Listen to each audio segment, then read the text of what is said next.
Dai sicuri?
Good evening, everybody.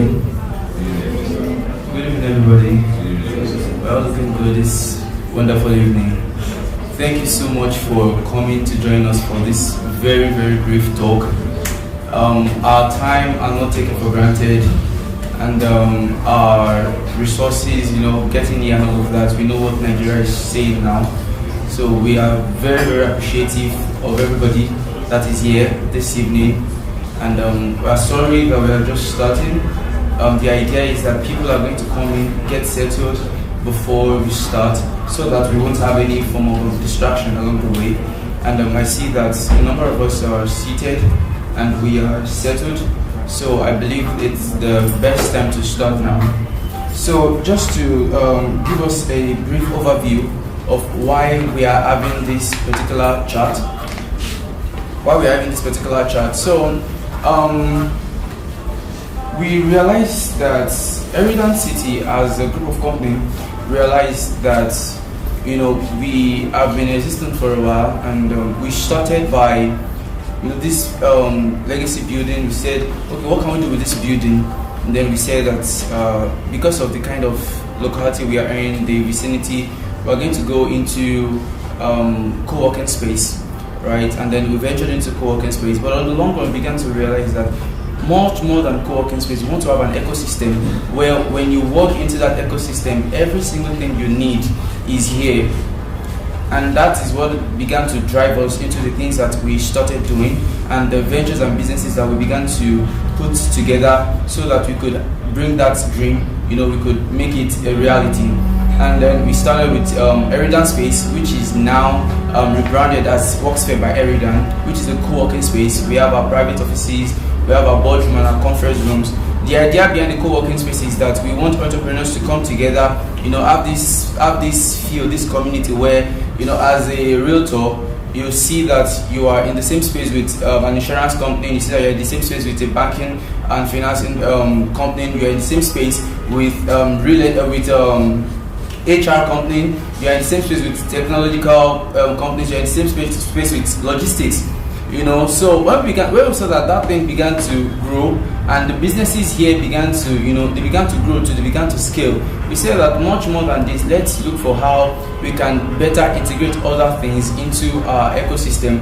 And then Deep Space came alive. Deep Space is a co-working manufacturing space where you have your woodwork, your aluminium, your metalworks done, your CNC and all of that. And then from Deep Space we ventured into Yafe, which is, you see that there's a container up there that we are currently building.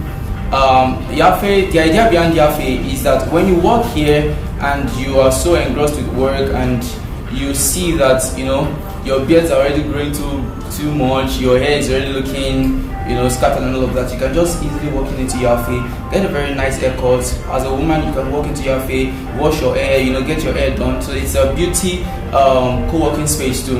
And then we have the Life Zone Wellness Hub, which is, it came about as a result of, we saw a documentary of how people just sit down and they work all day, and after a while it begins to tell in their back and their health too. So we said that we should have a wellness space where people can just come, in their lunch hour, just come out, do your exercises, walk around, have a conversation with people, and go back to what you were doing. And then from there we began to realize that this is not enough. We actually want to build a city in the heart of Ikeja, and that is one of the things that we've been trying to do now.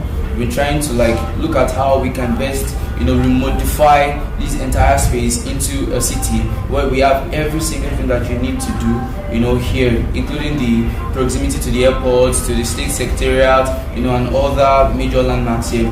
And that is one of the things that has been driving Eridan City. So earlier this year we sat down and we began to say that looking at the things that we say that we want to do, looking at the things that has been driving us, it is very important that we host certain discussions that is going to re-energize people, is going to set people on the path of making a difference. It's not just about making money now. The world has grown beyond making money. The world is now looking at how differences can be made and how impacts can be made. So we say that we're going to have discussions where we talk about rising social issues and we're able to do something, we're able to encourage certain conversations, we're able to encourage certain narratives that is going to change the paradigm. It's going to be a paradigm shift for us as a community, for us as a nation, for us as a people. And and I'm really glad that we have Supreme Education Foundation Schools here, ably represented by the students. You're beautiful and handsome faces. You're welcome. A round of applause for yourself.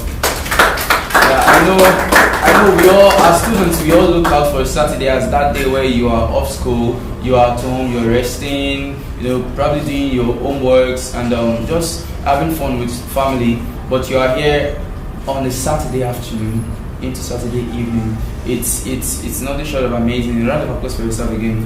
Thank you for being here. So we don't want to waste our time. We want to go straight into the business for today. We're talking about the business of architecture, and I would like to first of all appreciate everybody that is here. And before I call our panelists up, I would like to read from their bio, just so that we have a basic understanding of the kind of people that we have here. But before I go on to our panelists, I want to recognize some very, very special people among us. They have no reason to be here. They are very, very busy people, but they said that because we are talking about something that has to do with architecture, they are going to be here. So we have the chairman of Nigeria Institute of Architects and person of architect Abiodun Fatih. Please, a round of applause for him. Thank you so much. And we also have his deputy here. Thank you so much, ma'am, for gracing us with your presence. We are grateful. We do not take your presence for granted. We are very honored that you are among us, and we just reached out to you, just telling you what we want to do. You didn't even, you didn't ask us so many stories. You just said you're going to be here. It was one of a kind, one of a kind to have people like this, manning the kind of position that they are manning and taking their time off to just say that, let me be here, let me just see what is going on, let me lend my voice to what is going on, let me lend my presence to what is going on. So we are very, very grateful, sir. Very grateful, man. We do not take your presence for granted once again. Thank you so much. So, shooting off, one of our panelists, in the person of the Honorable Commissioner of Ministry of Physical Planning and Urban Development, Lagos State, whose name is Engineer Dr. Oluyinka Abiodun Olumide. So, Engineer Dr. Oluyinka Abiodun Olumide is a distinguished professional and visionary leader serving as the Honorable Commissioner for the Physical Planning and Urban Development in Lagos State. With an impressive track record spanning over 33 years in the industry, he stands as a beacon of expertise in housing and estate development.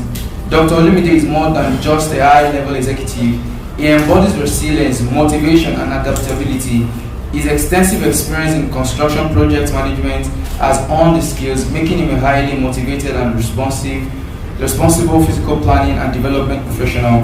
He approaches his work with methodological precision, coupled with deep-seated commitment to delivering exceptional results.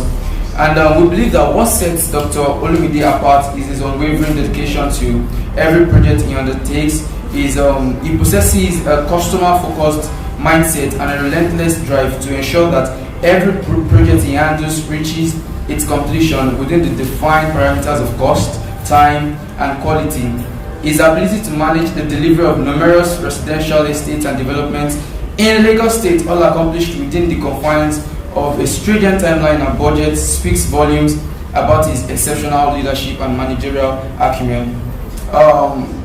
Many who have worked with this man, our daddy, they say that at different level, at different time, they give a very, very highly esteemed review about him. That is one of the people that even after they had gone, their separate ways, they still look out for when they would meet him. They still look out for when they would have that conversation with him. They still look out for when he would, impact on them the knowledge, the skill, the expertise that he has. It is amazing that he listened to our call, and although he so wishes to be here, but he was unable to make it because he had some other international engagements. But he's ably represented here by Mr. Razak Eledbedis. Can we appreciate Mr. Razak? Mr. Razak, thank you so much. please can you please come forward, sir? Thank you so much, Mr. Razak. So going on, I'm honored to also talk about one of the pretty faces here. She looks young at heart, but she's a mother to us. In the person of Mrs. Omoyemi Olaiwola. Mrs. Omoyemi Olaiwola. Please a round of applause for her. Yes. She's an accomplished architect and sustainability leader with over a decade of experience in green building design and climate resilience in Africa. She has over 10 years of experience in creating and executing innovative and functional designs for various types of buildings and spaces. She's an international chartered member of the Royal Institute of British Architects and a full member of the Nigerian Institute of Architects. And you can see that she's surrounded by her colleagues here and our able chairman and deputy chairman. You're welcome once again. Mrs. Omoyemi, in addition to her architectural roles, she is the Director of Policy and Advocacy at the Green Building Council Nigeria, where she leads the development and implementation of strategies and initiatives to advance the adoption of green building practices and standards in Nigeria. In this role, she spearheads groundbreaking initiatives, including Nigeria's first built environment carbon database to drive decarbonization in the construction sector. Can we give her a round of applause for that? The very first Nigerian built environment carbon database. In 2016, she was selected as the only Nigerian recipient of the 2016 Green Build International Conference and Expo Scholarship and was awarded the third prize business pitch winner of the 2022 Aspiring Entrepreneurs Program in Sustainability by the Faith Foundation and Mitsubishi Corporation. She is a Woman in Boards Fellow and currently serves as the Lagos State Coordinator of the African Smart City Innovation Foundation. So we have Mrs. Omoyemi Olaiwola. Yeah, please.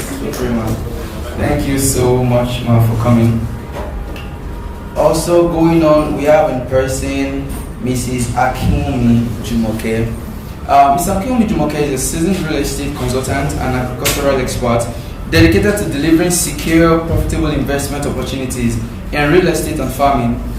Our approach combines extensive industry knowledge with a strong commitment to client success, ensuring every investment aligns with high standards of growth and capital security. Our mission centers around securing investment that guarantees a strong capital return, offering clients the opportunity to invest confidently. With an in-depth understanding of market dynamics and trends, she evaluates each property with agricultural venture to ensure it meets robust investment criteria.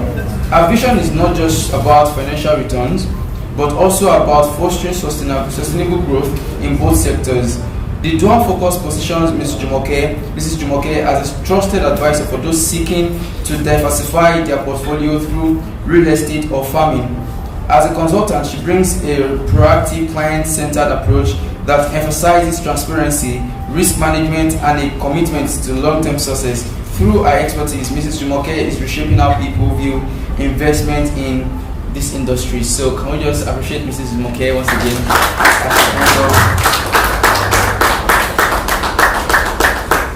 Thank you so much. Thank you so much for joining us, ma'am. Thanks so much for joining us. Our third panelist could not make it. Our first panelist, could not make it here in person too, but he's going to be joining us on the call so that we are able to push our questions to him, and he's going to be giving us answers. The reason he could not make it was because he had some engagements outside the country which lasted for a while, and because of his wealth of knowledge, they wouldn't release him to come back to Nigeria in time, but he has made it a point of duty to join us on the call. We're sorry we are here to make the predictions. One of our cables is having fault, but be rest assured that we are going to be hearing from him very soon. I'd like to read his bio in person of Adesegun David Oluwadamilare, who is a placemaking advocate. JD, as people widely call him, or is known as, is a thought alchemist and a community transformation strategist. He is a co-founder and CEO of Innovate Lab, an innovative hub and a startup foundry committed to building resilient innovation ecosystems in underserved university communities and creating borderless innovative solutions for communities of all kinds. Through Kiola, he works with bold and visionary lead founders to build timeless brands and digital experiences for their audiences. Through Cognizy, a flagship product of the last startup funding, JD is helping to overturn the productive knowledge deficit of Africa. More than 5,000 people, including government officials, professionals, educators, and students, have been equipped with critical and creative thinking skills and strategies since 2018, of which I'm one of them.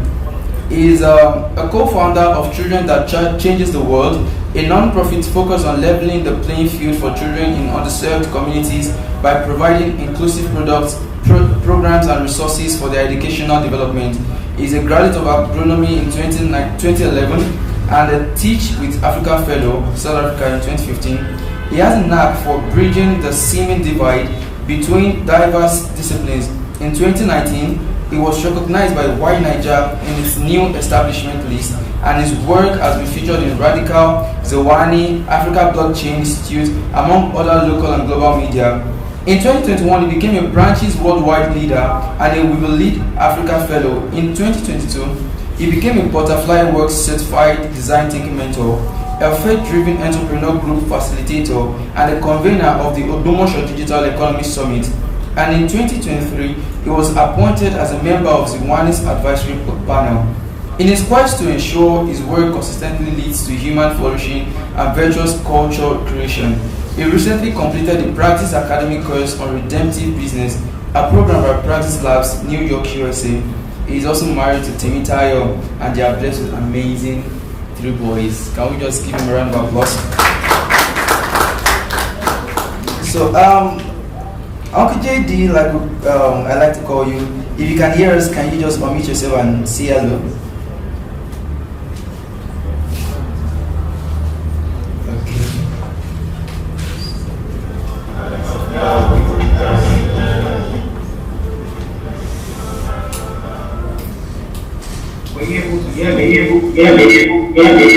Yes, sir. Yes, sir, we can hear you. All right. We're here to hear you, sir. So, thank you, Ma. Thank you, sir. Thank you, everyone, for joining us. I'd like to go into the question without further ado, because I know that we all have places to be.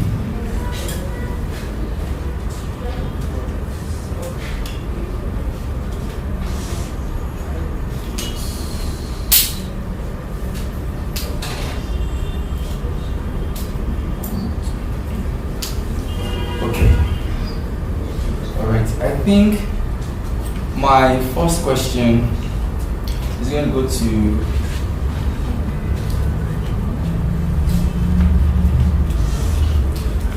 Mrs. Omayeli. Because you look so beautiful, man. Can you please give a round of applause to Mrs. Omayeli? Isn't she beautiful? Or am I the only one saying it? Talk to me. Am I the only one saying it? My brother, am I the only one saying it? She looks so young and so beautiful and so stylish, you know.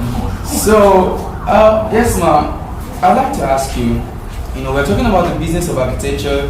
We are looking at building sustainable cities and communities. So, as an architect, ma'am, I'd like to ask, can you share some of your most innovative sustainable design projects and the challenges you faced in implementing them? Good afternoon, everyone. So I think you should take a seat yourself. Don't worry, man. So that we can have, maybe you want to sit here? Yes. Okay. Thank you. So, your question about innovative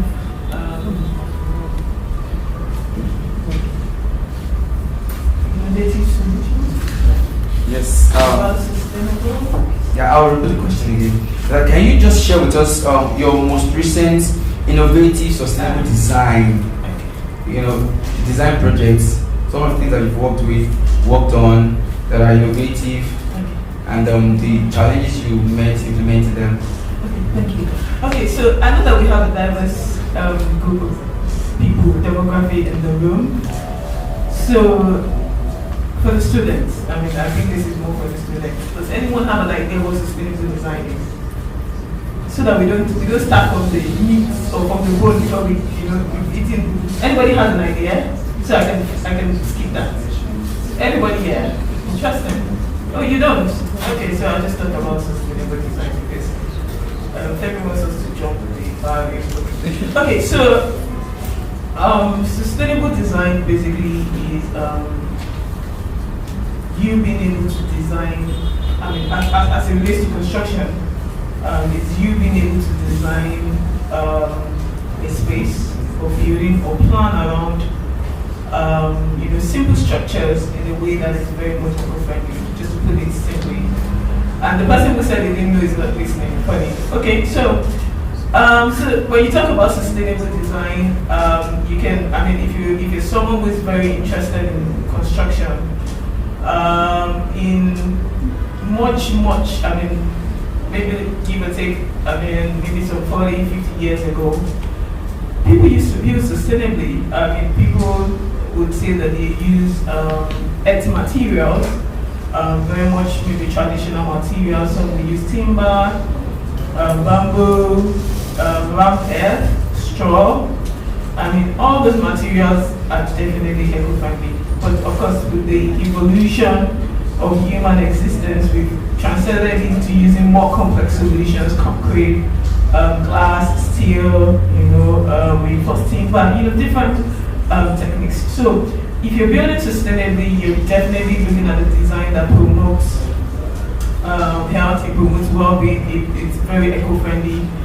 It encompasses the 3 or 4 pillars of sustainability, which looks at people, it looks at the planet, it looks at profit, and then it looks like different parameters like that. It also looks like at the core of sustainability, where you're looking at environmental, social goals, you're looking at governance in all of that. You're also looking at how it ties into the environment as it were. So those are what you're looking at when you're working sustainably. So I use 2 projects, for instance, when you say sustainable or innovative solutions for sustainable design. I'm not sure everyone here, again, particularly the students, and before, so I'm not sure if you're really interested in architecture or construction, but the truth is that there are different solutions that surround that area of design. So not everybody is going to be designing sustainably, okay? And it doesn't make you a bad designer. It's just what your clients do. So I have a lot of my senior colleagues here. So when they say I'm young, I'm wondering what's the comparison. But the chairman of our institute, the Elizabeth State chapter, is here with the vice, and the president, I guess, of the Kenya chapter of the Nigerian Institute of Architects in Lagos. So they are much more, of course, experienced. So each architect has their own niche when it comes to design. Some people just focus on doing traditional buildings. In the times when we did history of architecture, some were, doing Roman architecture, some were doing Byzantine, different, eras, based on the era. So if you're looking at sustainability now, where people say it's the future of construction, you're looking at something that, again, like I said, promotes eco-friendliness. So 2 buildings I'm going to use as quick examples for solutions that promote innovative ideas. One would be, both of them are office buildings, so office buildings where people work. I'd say one of the things that we focused on majorly is energy. Now you're looking at a building that is sustainably designed, particularly in Nigeria, where some of us are breathing through our nose to pay for band aid. So energy costs are quite high. So one of the major drivers of sustainable building design in Nigeria is energy. The energy solutions, energy efficient solutions. And of course you see that a lot of our buildings now are beginning to have solar panels. Some people see them, though some people do not use them as the way. So, but just as a low-hanging fruit, a lot of people use the solar panels in order to augment for energy efficiency. Now, what that does is 2 things. You're looking at cheaper electrical costs, and then you're also looking at the power of clean energy, because you're getting that energy, and then you're also attributing it to lesser emissions or pollutions into the atmosphere. So now, one of the focus or your goal trying to do sustainable design, like I said, is eco-friendly. So you're trying to reduce as much as possible emissions, which will be carbon or green gas emission, as well methane and all of those gases. So you're trying to bring them to a minimum as much as possible. Now, for every building space that you're in, there's an amount of emission that goes out of that building. So, I mean, you had mentioned something about the built environment carbon database. Your concrete is emitting some form of emissions, and they are not LD emissions. So your glass, your materials, your curtains, your fabric, everything that we use, particularly when it has to do with construction, emits a lot of negative gases, and these are the things that you're also trying to address when you're doing sustainable design. So one of, like I said, energy efficiency. Another parameter that people are also looking at is water. Again, these are things that you can quickly implement in your homes. I don't want to go really technical and bore everybody, but water efficiency is also another solution where, sometimes you go into some spaces and you're trying to use water, you see that you have to put your hand by the faucet because you're trying to get water. It's not like the one where you have to turn the knob. Now, the difference is, for instance, the one where you're trying to turn the knob, when you're washing, the water keeps wasting. So it's actually a sustainable feature. Some people automate it.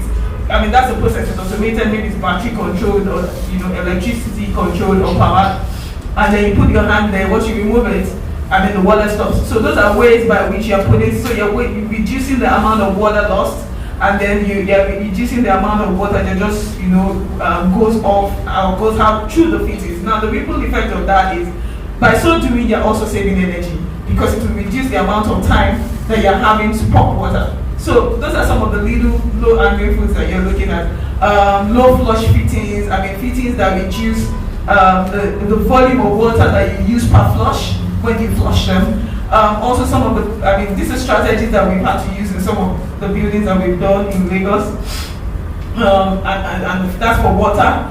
You're looking at reuse of water, trying to treat water. So it's not all the water that is bad. There's some water that is good. So maybe like your wastewater, for instance, water that comes from your sink that you use to wash plates or brush teeth. Sometimes they go into a holding tank where they're treated and they can be reused. Reused for landscaping, reused for other minor things, car washing. So those are some of the sustainable strategies you can incorporate. Another thing is materials. I'm very big on materials because I tell people that sometimes, I don't know how many people usually have allergies, but most times you're prone to allergy. I was talking to someone yesterday and they said that are Nigerians even aware that there's allergies? I said, because sometimes when you're so used to something, you're not aware of what it can do or how bad it can be. The fabrics that we wear, emit a lot of emissions. The different VOC, volatile organic compounds, in some of those fabrics. So, but because we just wear them, we feel icky, and sometimes you wear the fabric and somebody else is sneezing or coughing in that room because they have an allergy because of the fabric that you're wearing. So these are some of the things that we need to look at. So materials, as much as carpets, curtains, everything that has to do with fabric. So for a project that we did in 2020, this was a building that was going for a certification. So for buildings that are particularly designed or built sustainably, they can get or obtain certifications that align with global standards in order to ensure that they are recognized. These are very technical stuff, so I'm trying to just simplify it. So one of the things we use, like I said, the water feature, the energy feature, indoor air quality is also something that is very particular that people look out for. Again, indoor quality, air quality, and your materials, they go hand in hand. So you have your leather off-gassing, or emitting stuff. You have maybe some of the lights that you have here emitting some form of bad illumination, gas. And so all of those combined also affects your indoor air quality. So oftentimes, you have to also put in that as a strategy. So very quick strategies that you look at sometimes are around your site, how you position your building as well is very important on site.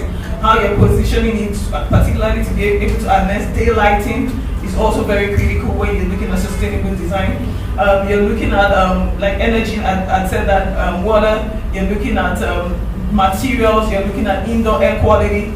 You're looking at lastly, you're also looking at, like I said, health and well-being. So these are all strategies that you use, and by the time you're able to incorporate all of this very well, following some parameters depending on which of the certifications that you're looking at designing sustainably, you'll be able to at least achieve savings of about 40 to 30 to 40% along water, energy, material use, and you're also able to drive your carbon emissions really low.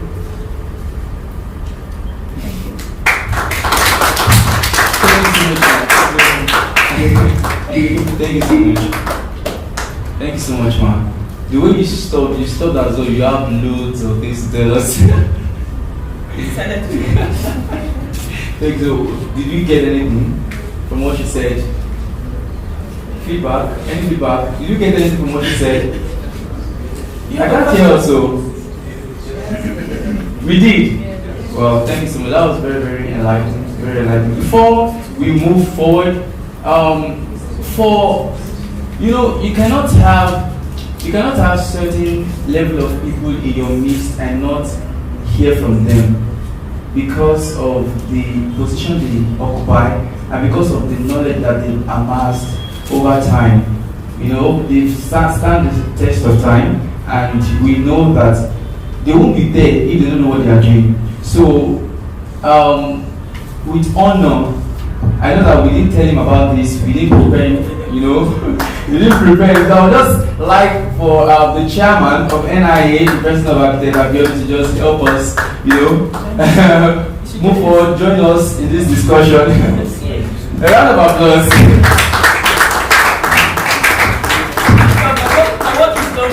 I just have the mic.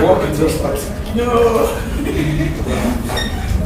Thank you so much, sir. Thank you so much, sir. Like I said earlier, we are really grateful that you joined us in this discussion. So, I think my next question is going to be to Mr. Razak, who is representing the Honorable Commissioner. Sir, I'd like to ask you that what are some of the biggest challenges and opportunities that urban planners are facing in this current dispensation, this current age? I know that you are an active member of the ministry, and I know that you have the experience, you have the knowledge. So I would like to ask, what are the challenges, what are the difficulties that urban planners are currently facing? Mrs. Omoyeni has said a lot of things about sustainability. She has said a lot of things about buildings and how you could get one of the things. She spoke about solar panels and everything. But as an urban planner, I know that urban planning are the ones that are able to say that, oh, this is where we want to have this certain building for a number of years. This is what this is going to look like in the next 10 years, the next 20 years, and all of that. So, what are the challenges that you're currently facing in that industry, that ministry? Okay, thank you very much. Maybe I should just start by saying that, yes, I'm representing the Honorable Commissioner, Dr. Ozmide, but I'm also a town planner. I'm also a fellow of the Nigerian School of Town Planners. So, I think the question is quite apt. My sister here, she spoke about, architecture, basically talk about energy efficient building, in the line of edge certification, which is something that the state government is also well aware.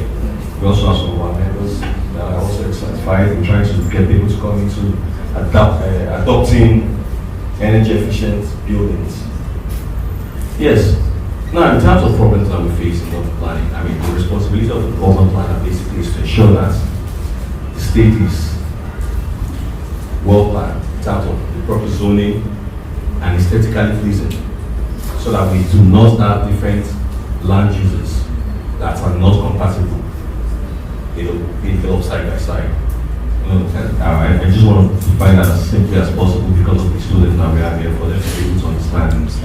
And just to give a slight example, one of the key responsibilities that we do in terms of planning is to ensure, for instance, that somebody that has a house does not live next to somebody that has a poultry, for instance. Those two things don't compatible. They're not compatible.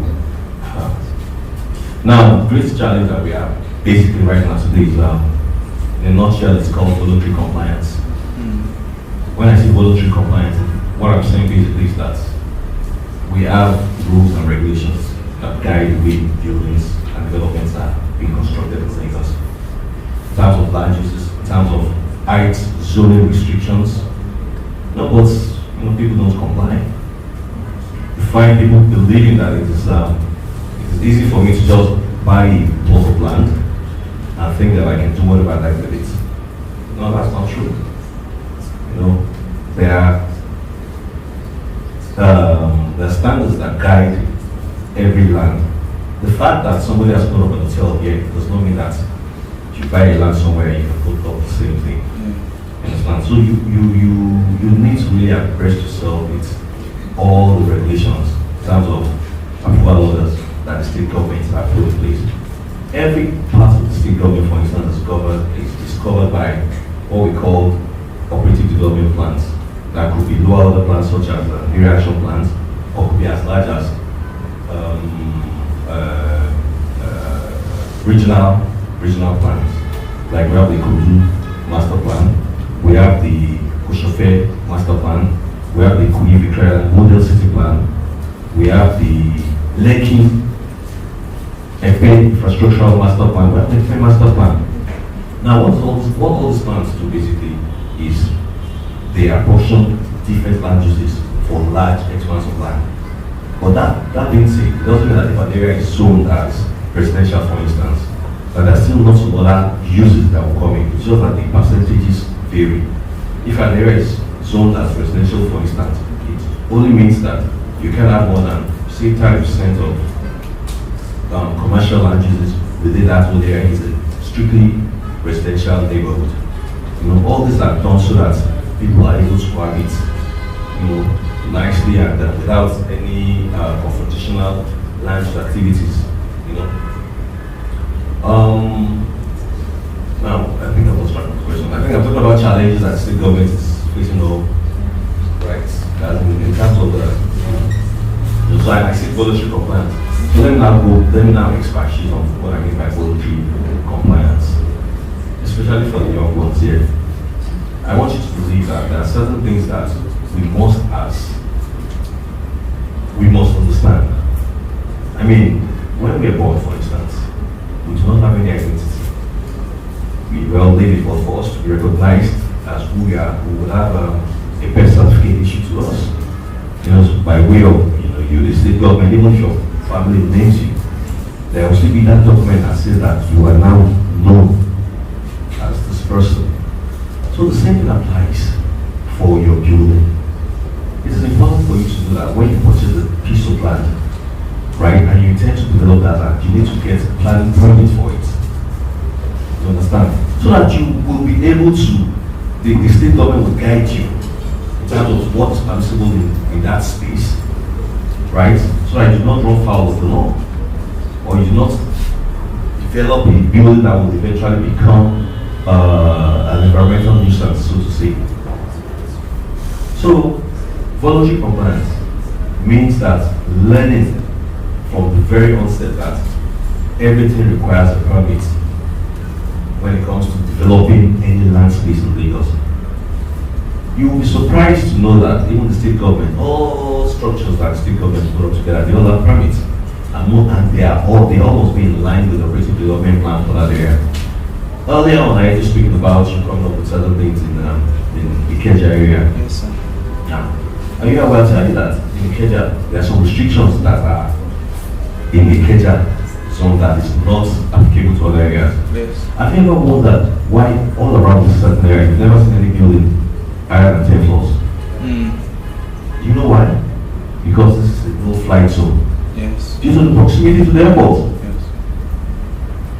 There's a certain height that you cannot go. You can't go beyond. Because it's a flight path. I mean, everybody flies from all angles Yes. to land at the airport. Yes. But when you go to some other parts of Lagos, it's not a flight zone. I mean, you can go as high as 30 floors if you so desire. I think the approval of that for that particular area allows it. Then what the government is also doing right now, I mean, what we encourage, planning is dynamic, mixed development. And this is where my sister professionals come in, the architects. We tend to encourage mixed development. Trying to put up the same, you limit mobility if it's possible for you to live, work, and recreate in the same space, why not? And for you to be able to achieve that in Lagos right now, it means you have to go vertical. And as in mixed development will come in horizontal form or vertical form. What we've always had is more like horizontal, as widespread and things like that. We have CBD here, we have the residential at the fringes, and even the residential are subdivided into medium, low, and high density. Where the low density means the number of family units that you can have living within a certain space, maybe 2 family units. Whereas high density, I mean, you can have a land that is 1,000 square meters and you cannot have more than 2 family units living on that space. Whereas in another area, you can have a land that is just 650 square meters and we can accept 6. You know, it's densification, as in, you know, it depends on the way we plan it. Then also, as people tend to ask me, let me just address that. People tend to ask, why would I have 1,000 square meters and I'm told I can only do just 1 unit? It's also because there are certain people in the society that we need to take care of what they need. You know, those are the high income earners. People that will also have maybe they have a unit there, they like to recreate as well. In their premises, they have a small basketball courts or a long tennis court where they can just, you know, or a swimming pool. That's why, you know, people like that, they say they need more space to be able to do all those things. Yes. So, well, I think maybe I have to stop for now. So for me, maybe the real reason what I want Nigerians to learn, especially the young ones that are coming up, is to revive the culture of voluntary compliance. Know that everything requires a permit. And should you desire to do anything, there is always a government permit that should be issued, and there is always a government agency that is in charge of, and you should just ask questions so that you don't run foul of the law. You want to build, and that goes to my colleagues in the room as well. You buy a piece of land, you intend to build it,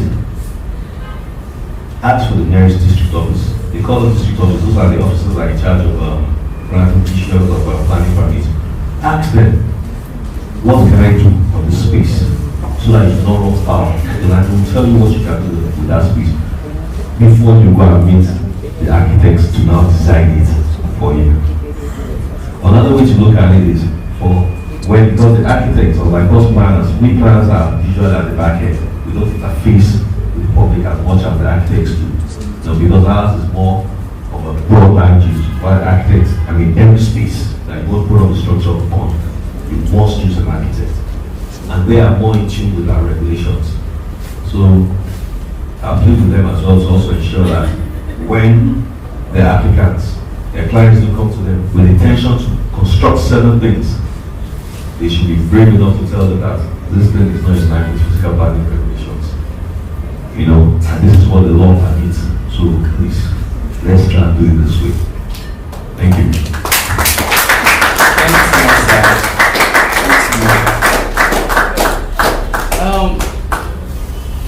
To the students of Supreme, if you want to have your own house, raise up your hand. If you want to have your own house, you want to be a proud house owner, let me see your hands up. You want to be a proud landlord, let me see your hands up. Alright, that's very good. Do you all live in Lagos State? Yes. I'm not seeing some heads, so some heads are not shaking. Only if you are saying yes. Where do you stay? You? Yes, where do you stay? In Lagos, right? Okay. So I'm trying to engage you guys because the next question, I want you guys to also, there's a reason I'm going to ask this next question, and it is for every single body on this panel session. And I don't know, it's a bit of a controversy, really, because it's like I want to set them against each other. Not really against each other, because I want us to really know why we are having that particular problem. We all live in Lagos. You know that every time rain falls, something happens. Give me feedback now. Am I lying? Am I lying? Every time rain falls, something happens. Always there any issues of flooding. That's why you see that, you know, people that have been in a particular space, they are running helter skelter, You start seeing a lot here and there. People are told to evacuate their houses and all of that. You see a normal, very random, very beautiful houses with very nice cars. All of a sudden, it's start using Kano.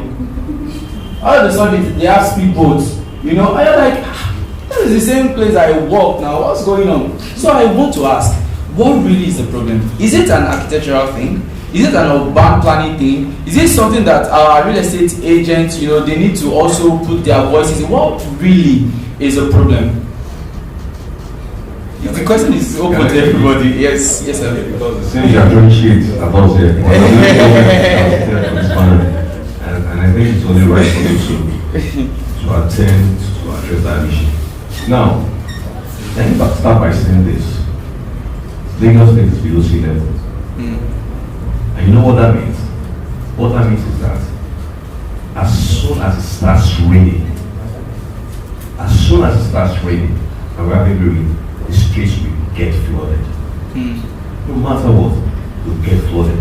But what we all need to pay attention to is the minute it stops raining, how soon does the flood dissipate?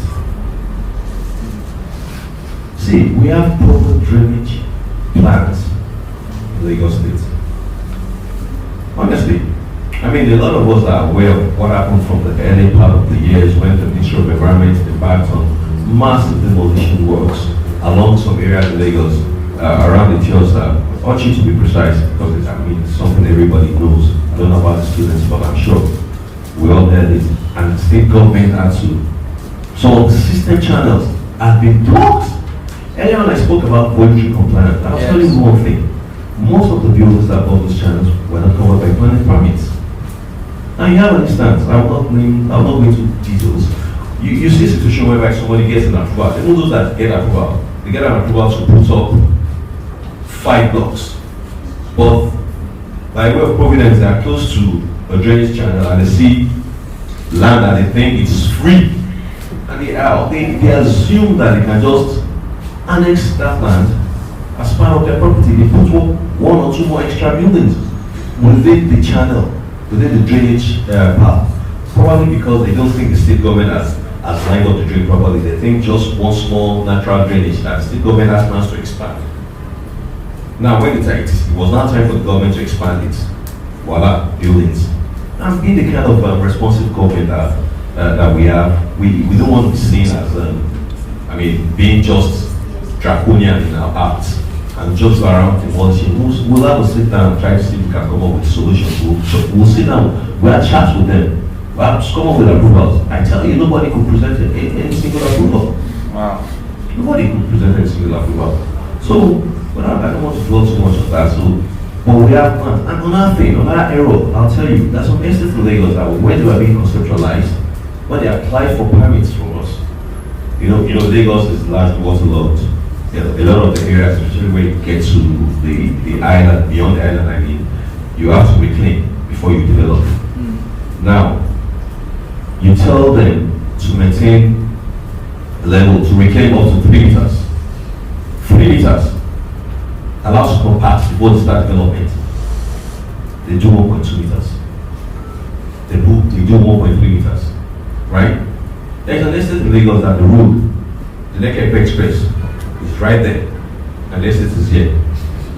There are drains, but they cannot, how do you expect an estate that is here to drain up into, to drain out into a drainage that is up here? You won't see all those things. But those are the problems. There are drains that you see the gutters are there, but they cannot drain it. They have to start blocking it. If not, the water from the drainage will come back into the extent. What did they do? They employ pumps to start to mechanically pump the water out of the extent into the drains. The drains are there. So this goes back to what I spoke of initially, voluntary compliance. Let us be true to ourselves. When the government says we claim up to 3 meters, we know what we're doing. We're taking the level. We're saying that our roads are doing it. Even if the road is not visible right now, in our plans, there's a plan that the road is going to come up very soon. And we know the heights, we know the levels we're going to take. And we would have told you that take up to that level. Do not let your land reclamation go lower than 3 meters. But people don't do that. That's part of the problem. Then the other one is people just drainage, blocking of drains. the rain starts and people start dumping their waste in the drains. I mean, come on. And you expect the water to take it somewhere. It is taking it to somebody else's compound or somebody else's house. You go to some places, the people that are closest to the discharge point of the drains, that are the ones that feel the brunt the most. Drains completely sealed up with debris, all sorts of waste. I mean, we should learn. The government has changed the way waste collection is being done. We come to your homes to pick your waste. At a point in time in this country, which takes me back to planning, there was a time when we designed layouts, we create areas that we tag as refuse collection points. Okay? We expect everybody within the estates. I mean, for those that have traveled, even some developed countries, they still use that form, that system that you take your waste to a certain point, especially in England. You take your waste from your house, just keep it somewhere, and the waste collector comes and picks it from there, and it goes. We have gone beyond that in Lagos. All we ask you to do is gather your waste together, put it in the bin outside, and the PSP will come pick it up. That's all. And we do all this so that there will not be any need for you to start thinking of going to dump your waste in different places, because we have identified that it's the reason, one of the reasons that we have floods. Okay, and the other things, but I'll leave my other companions to also come and speak to why they think it is actually wrong. Maybe they come and tell me that it's a lie. I think Alteta maybe has something to say. Yes, I really enjoyed your comments. I must commend you and the government. Some of us also green up here in Lagos can see that the government is putting in an effort to make life better for us. But like I always say, it's always a privilege to speak to young minds like this, because this is the best time to make the future right. Yeah. We need to understand that our culture and the way we live is very, very important. I don't know if your school is a boarding school. Is it a boarding school? Okay, they are boarding. Okay, so you see, when you are in your boarding school, it's regimented. You wake up at this particular time, you go to your classroom, you come back, have a siesta, you have the time you read and do your homeworks and all that. Everything is scheduled. Time for lunch, time for dinner, time for prep, right? And then when you go home, it's maybe not like that, right? At home, you have to put in more effort to be disciplined enough to do all those things, right? Okay, so sorry, I'm going to be engaging them more than no, it's fine. but I'll try. So you see, it means that when there is a rule of law and people can follow instructions, it makes life very easy. So when you came in here, so I saw the way you filed in and took your seats artistically, and that's very impressive. Imagine everybody was just trying to enter this door at the same time. You'll probably get injured or damage the door, right? Yes. Good. It's the same thing as the example that our Honorable Commissioner here has given. We need to respect our environment. We need to take care of our environment. Otherwise, we will suffer the brunt. There's a time in Lagos, you just throw things on the floor. You buy a gala or something and just throw it out the window, right? For those that grew up in Lagos, just because I think there was this kick against indiscipline. What is So kick against indiscipline. And then they started carrying people. If you throw something on the road, you will be picked up. So you see people are putting their gala refuse in their pockets. See, so it is very, very critical that the government understands that their major job of enforcement is everything to our environment being sustainable, for our environment to be green, for our environment to allow us to live. For instance, have you noticed that when you are in Lagos and you travel to maybe your hometown, the air quality that you breathe in are different, right? Especially maybe like from the east or the southwest. I travel to the southwest sometimes. I realize that once I cross Ogun State, right? In fact, I don't want to put on the AC anymore. I just want that air because the quality is really good. You know why? Because they have a lot of green plants, and those plants do what? They take carbon dioxide out and they give you what? Oxygen. It's as simple as that. So I'm sure that our honorable town planner here understands what I'm saying.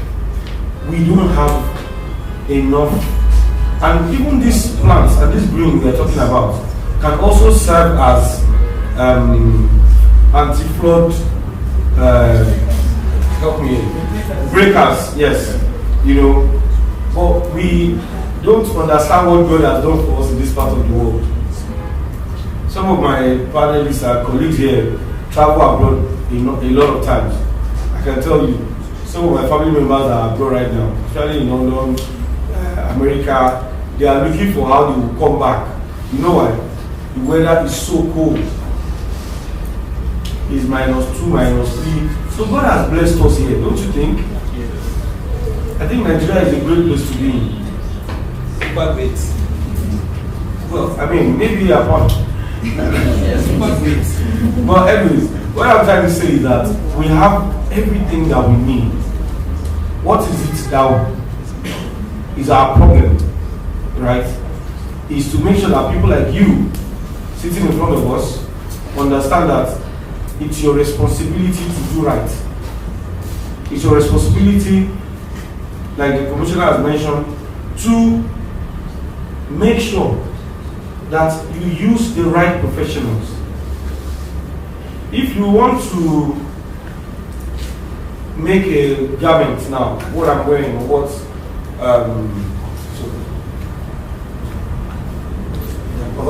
Mr. Elegwede is wearing, I think it's a very nice outfit, right?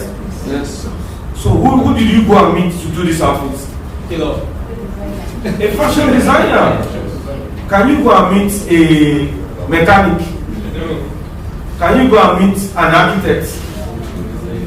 Yeah, maybe I can give you an idea, but I can't produce this because I was not trained to do this, right? If you're not feeling too well, maybe you're just a bit under the weather, who do you go and see? If you want to design an estate layout, like a zone in like a master plan, who do you go and see? No. You go and see Mr. Elegwede. Okay? So, like in Lagos was the capital, right, of Nigeria before. Then they moved it to where? Abuja. Abuja was not planned. It was somebody's village, rural area, I guess.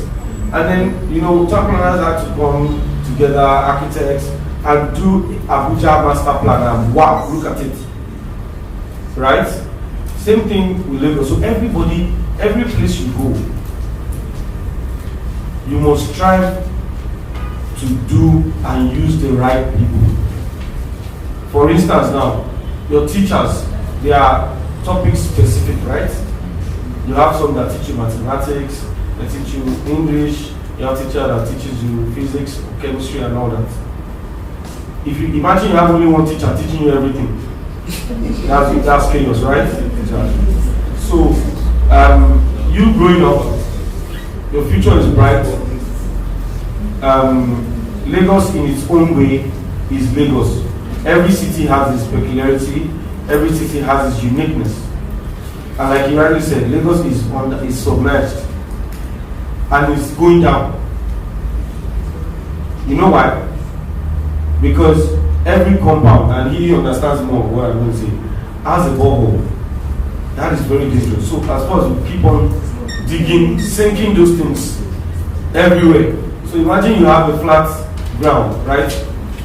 Or you have a cardboard and you're just poking at every point in time. You know it's going to have a resultant effect on the society. So maybe that's a little assignment for you, sir. Just a small task. If you can, let's look at the way. I know before we used to have a water, what's that thing? Water board, yeah. What we do? Wow, okay. So that means that maybe in our planning regulations, we can now say that everybody must tap water from a direct source and not have to put a borehole on every side by side. In fact, there's a building I visited, and I saw 5 different boreholes. You say, oh, this one collapsed, and I didn't think. This one, the engine, you know, just keep on punching things, and you're taking out water. I don't know who to blame. Maybe it's the government, or maybe it's us. But I know that at a particular time, if something is not provided, you need to provide it for yourself. So it's an advocacy that we must push forward, and we must try as much as possible to make sure that we work with the government to make our environment better. So like I said, Lagos is sinking. We like it or not. It's the bitter truth. So if, taking the example he gave, if a road is this high, I'm trying to break it down so that you understand what I'm saying, and then the estate is this low, see, that's a problem for life. Only they demolish the whole estate and rebuild it. That's the only solution. And he said you have to now use manual pumps to pump. Therefore, you're using energy that was used for something else. You see, so it's better to just do the right thing, right? Go and seek. First of all, you use the right professionals. You seek the regulation available at that time, so you don't build something that will put you in trouble. It's very sad to see buildings being pulled down. You know, it costs a lot of money now, and even the mental stress for the owners is unbearable, to be honest. When you use the right professionals, let me just tell you what you will not get. You will get the right advice. You will get a quality product, a product that you can use, a building that you can live in and sleep. All of us are still here now. We are comfortable, right? Nobody's feeling that something is going to fall on his head. Mm-hmm. But if that was the case, I'm sure the commissioner will not even be here. I myself will not come, right? So it means that some things were done in the right way. It is very critical, it is very important, and if we can take that home today, I think that this has been a very, very successful conversation. Wow, thank you. Thank you so much. Okay. Thank you. Thank you so much, sir. Good afternoon, everybody.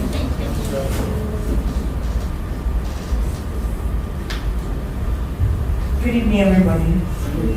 I'm glad I have the young minds here. It's so impressive for you to be here to learn more what we would have learned when we were as young as you were. But you have that privilege today to understand what the future, especially in the aspect of architecture, real estate, lands in general, and it's a privilege. In fact, you should applaud yourself because it's a privilege you are here. Now, speaking of the pollution, the green areas, the architectural designs and all that.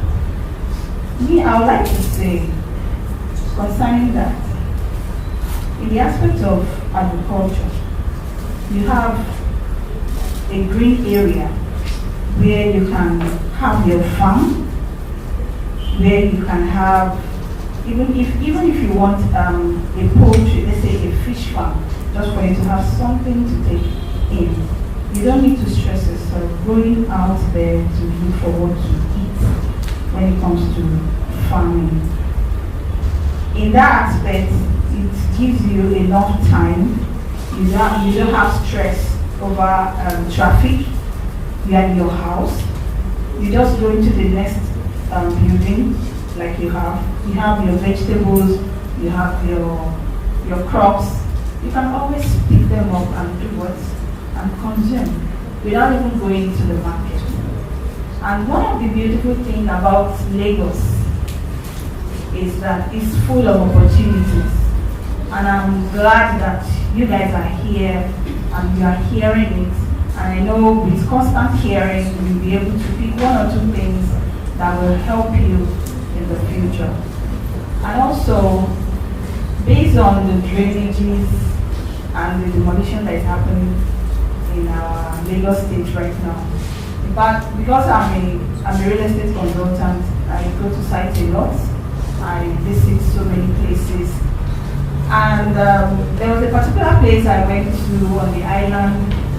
And while we were on the inspection, I was like, what are those beautiful houses lined up here with a gate? And to my amazement, those buildings were actually on a canal. I was shocked to my marrow. Who gave you people the audacity to even build on a canal? You do not even have the fear that, okay, things can go wrong, erosion can come and every other thing destroyed. But people are not taking it into cognizance because they feel I have the money, I can buy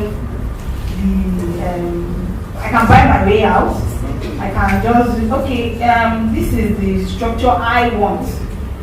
They now put it on themselves. It's an individual thing anyway, because you have to, if you don't want to obey the rules and regulations, you are going to suffer the consequences. And the consequences are not coming now, they are coming in the future. So why not save yourself the advent of building where it is not necessary? And that's where I said, when it comes to, when he was mentioning about when he travels out of Lagos, we like to even wind down and receive that, the freshness that comes in when it comes to that is amazing. So by the time you have that, like the farm that I am building right now, you can have just a mini bungalow. You can have your farm right close to it. You don't need to stress yourself out of that estate to get whatever you want to achieve. So basically, that's what I have for now. Thank you. Thank you so much. Wow, that was such an achievement. Getting everybody to talk, on a particular subject. Thank you so much for the knowledge that you've shared with us.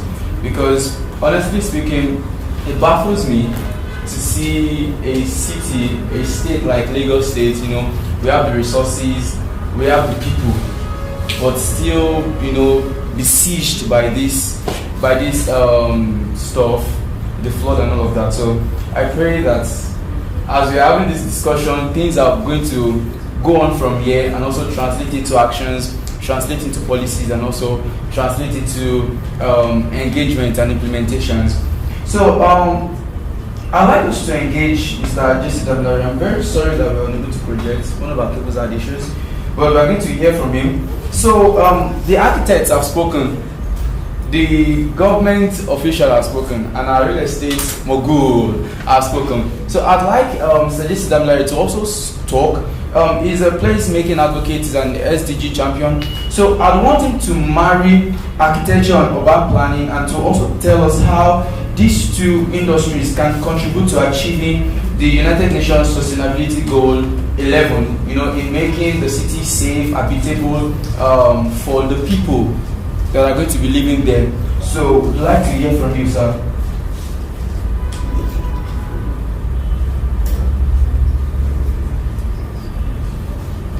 Can you hear us?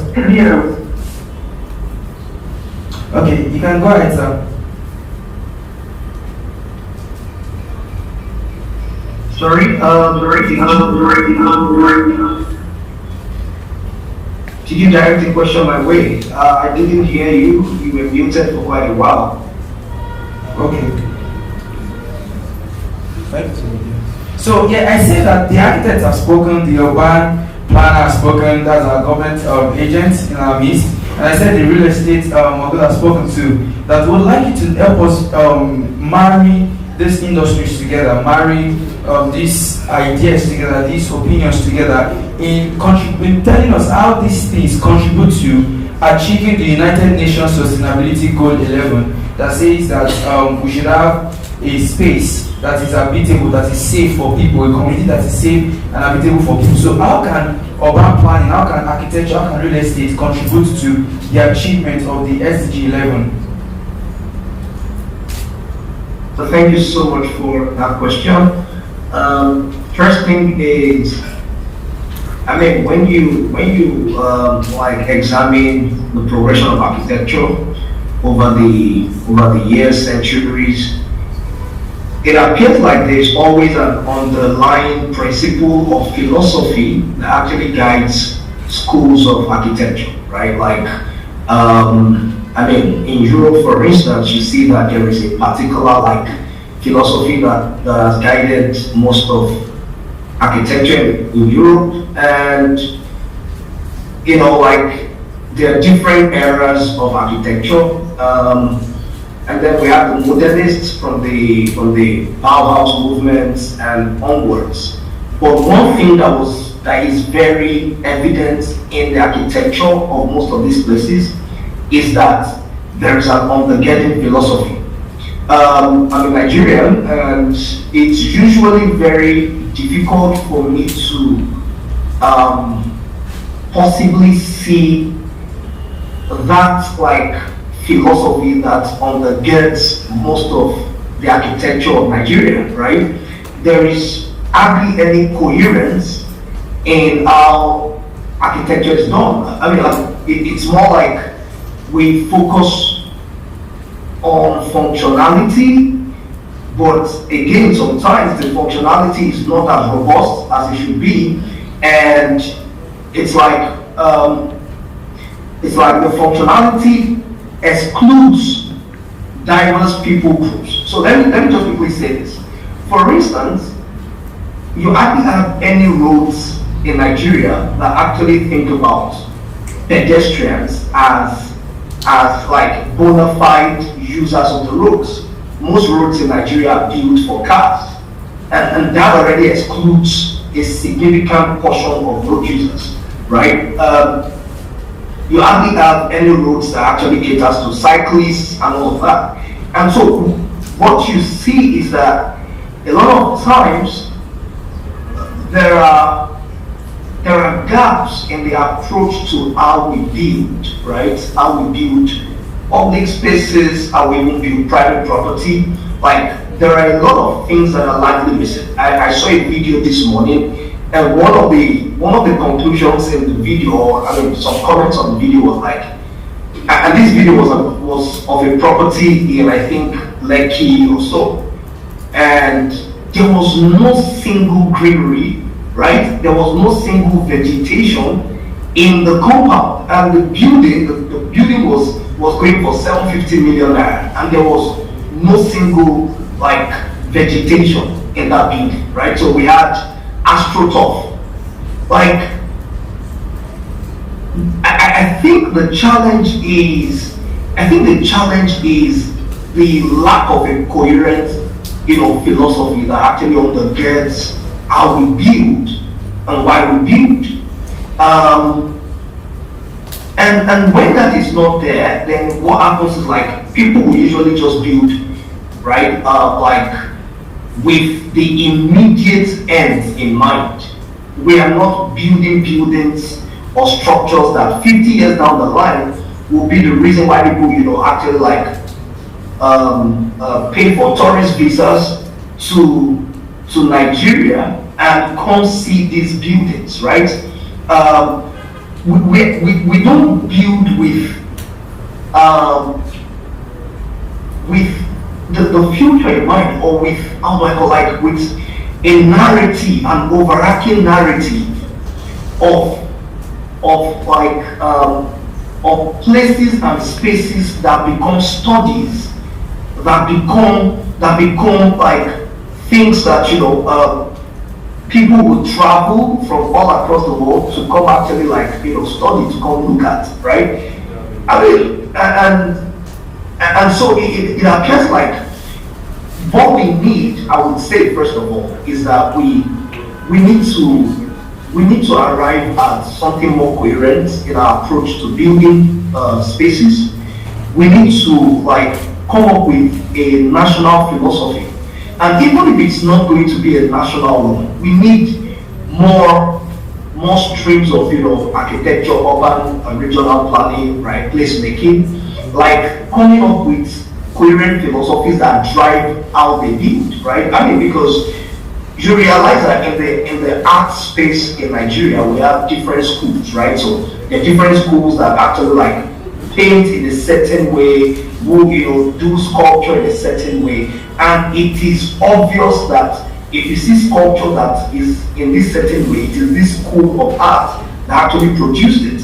That is majorly lacking for architecture. That is majorly lacking for urban and regional planning, right? So I live in Ogbomoso, right? And somewhere in my head, and maybe not in my head alone, right? This is also something that I have actually done some extensive research on. I think Nigeria has great potentials to actually reclaim how our built spaces look like, and the places that actually give the most opportunity for this kind of expression are the secondary cities of Nigeria, and the secondary and tertiary cities of Nigeria. These places are more like blank canvases where experimentation can still happen at scale until we arrive at something. It might not be as easy in Lagos or even maybe Abuja or something like that, but we need actually to arrive at a coherent philosophy. We need to introduce human-centered design thinking processes. We need to, I'm presently going through a program, a course called Building Beauty. It's based on the works of Christopher Alexander, the writer of A Pattern Language and The Nature of Order. And basically what Christopher Alexander was positing was that architecture at some point began to deviate into a more mechanistic approach to life. And it wasn't architecture that really served humanity like it should serve humanity. And the thing is, a mechanistic approach is the far easier approach, because it's more like a cookie cutter system. Like you just copy paste. But something that springs from feeling, something that springs from a human-centric design, right, that draws on the best that nature affords us, is quite demanding. The thinking process is demanding, right? It could be costly at upfront, but the benefits are beyond imagination. So what I would say is that we need a coherent philosophy. We need confabs, right? Called of the brightest minds within this space in Nigeria that could actually wrestle with what national philosophy for building should Nigeria have, right? How should Nigeria build? What are the characteristics that should shape how we build spaces, how we build our places, and which put the people at the center of it, which put the well-being of people at the center of it. I feel this is very, very important.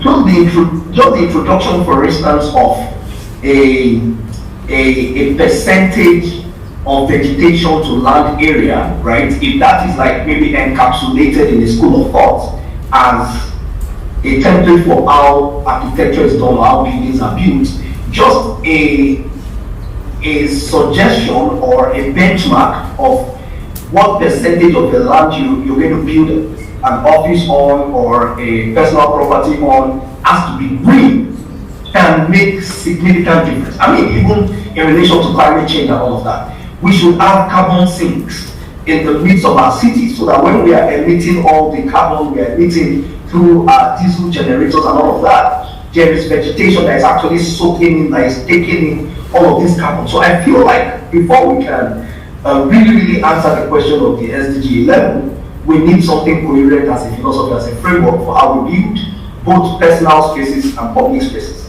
Thank you.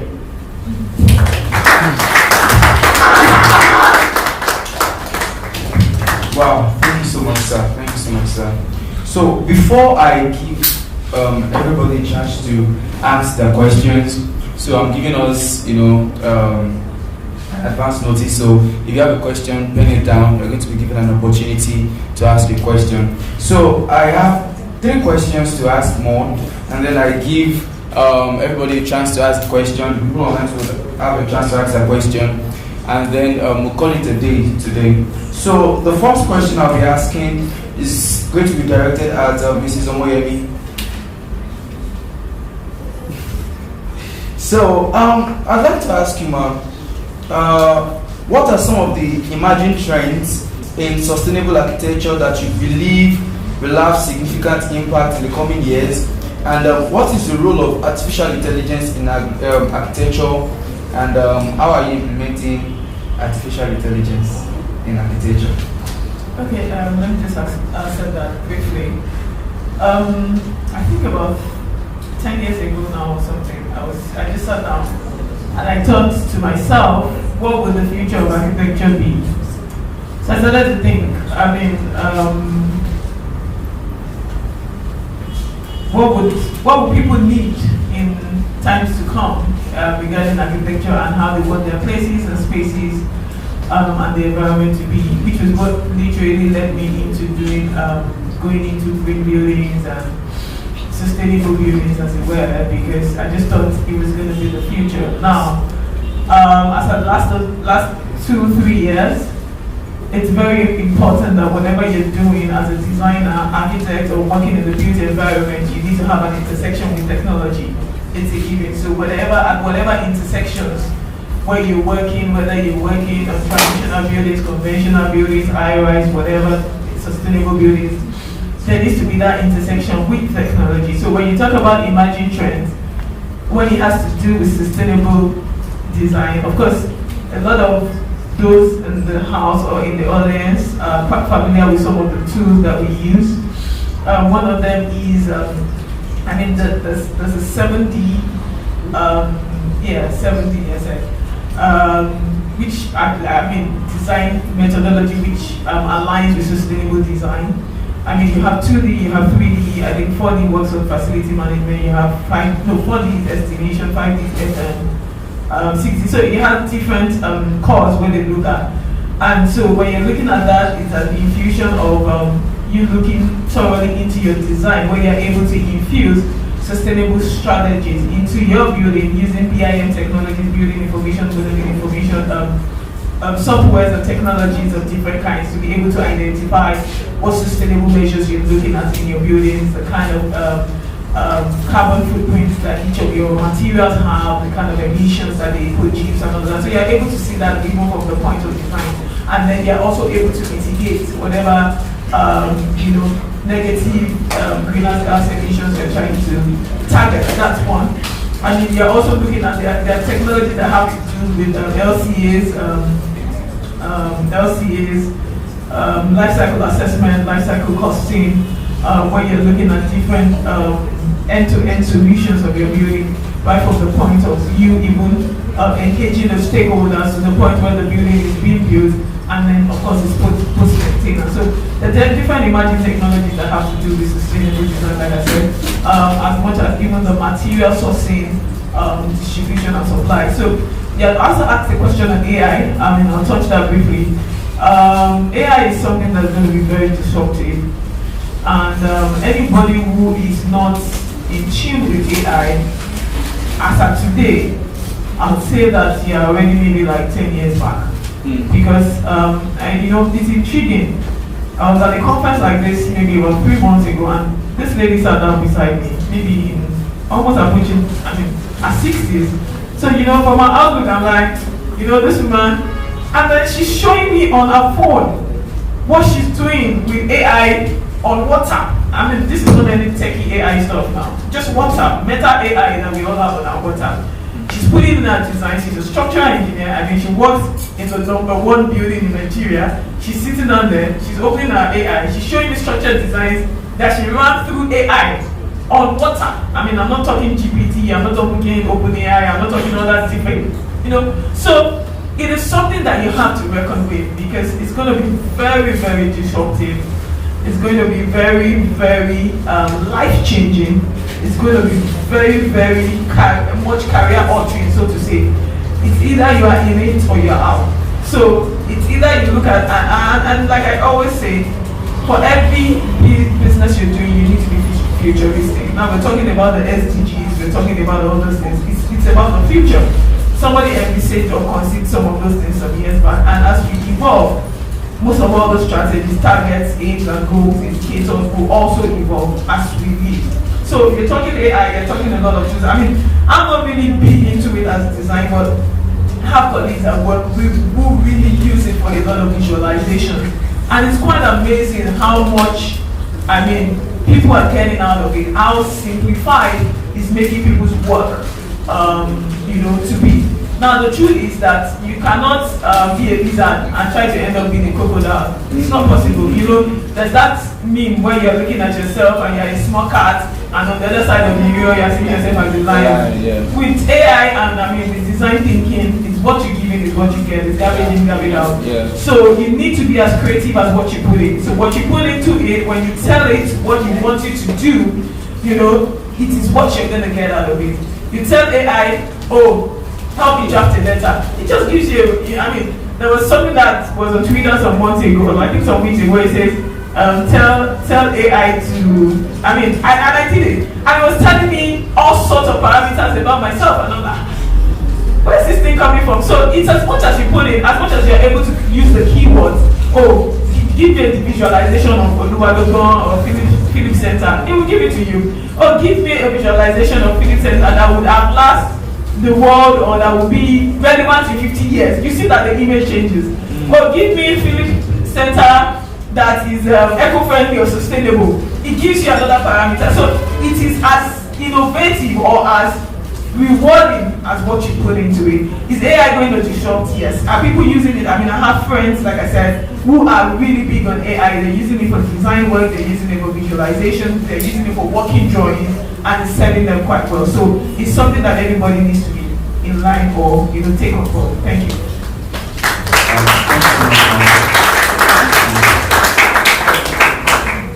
One of the things that, for the students here, one of the things I want you to realize is that she said that when it comes to artificial intelligence, especially the generative AI, you know what I mean by generative AI? You know, AI is not just boxed to ChatGPT, Gemini, Meta AI. You know, those are a specific aspect of artificial intelligence. We have the robotics and all of that. So I know that right now a lot of students use AI for their assignments and all of that. I mean, I have no ethical, you know, judgments concerning that. But she said something I want you to take home. She said it is garbage in, garbage out, which means that the level of understanding you have is what you put in, and that's exactly what it's going to give to you. So you want to do a bit of critical thinking in the kind of questions that you throw into the artificial intelligence platform, so that it can give you a well-informed answer. A well-informed prompt gives a well-informed answer. Do you understand? Yes, sir. Do you understand? So this is beyond architecture, this is beyond urban planning, this is beyond buildings. This is now, you know, what you do in your daily life, in school, in class, at home, and everything. So a round of applause once again for. Alright, the second question, I'm going to go to Mrs. Jumoke. You know, Mrs. Jumoke she's such a business person. She likes business, she likes money. Who doesn't like money here? we all like money. I mean, we all like money, we all want money. No. So so I'd like to ask Mrs. Jumoke that you know, we've been talking about structure, we've been talking about architecture, we've been talking about construction. So I would like you to highlight to us what are the entrepreneurial opportunities that you see in this field of sustainable architecture and construction. Thank you very much. Like you rightly said, if you don't like money, please raise up your hand. And I'm sure everybody here does. Okay. In the space of real estate as a business, I would like to employ you, even if you have other businesses you want to venture into. Think about real estate. Real estate is a game changer. If you have, now I'm diverting to the student now. If you have maybe older ones, probably in the universities, because right now, even in the universities, we have realtors that are making it big time. I come across a company that I just affiliated with, and there was a guy who was part of the company, and he brought his son to join in the space. And guess what? The boy is not yet in secondary school. That's to my amazement. He's not yet in secondary school, he's still in his primary school, and he's closing deals. Now, that deals is closing, can pay his school fees, can do every other thing for him. Now, it does not disrupt you leaving your education, no. But also put it in mind that whatever you want to do, anything you want to do in this life involves money. And building relationships with every other people around you is very important. Relationship is a very good key that guarantees you a lifetime success. I've met with so many people around me that have closed deals over hundreds of millions by just meeting them. Now, how does this apply to you?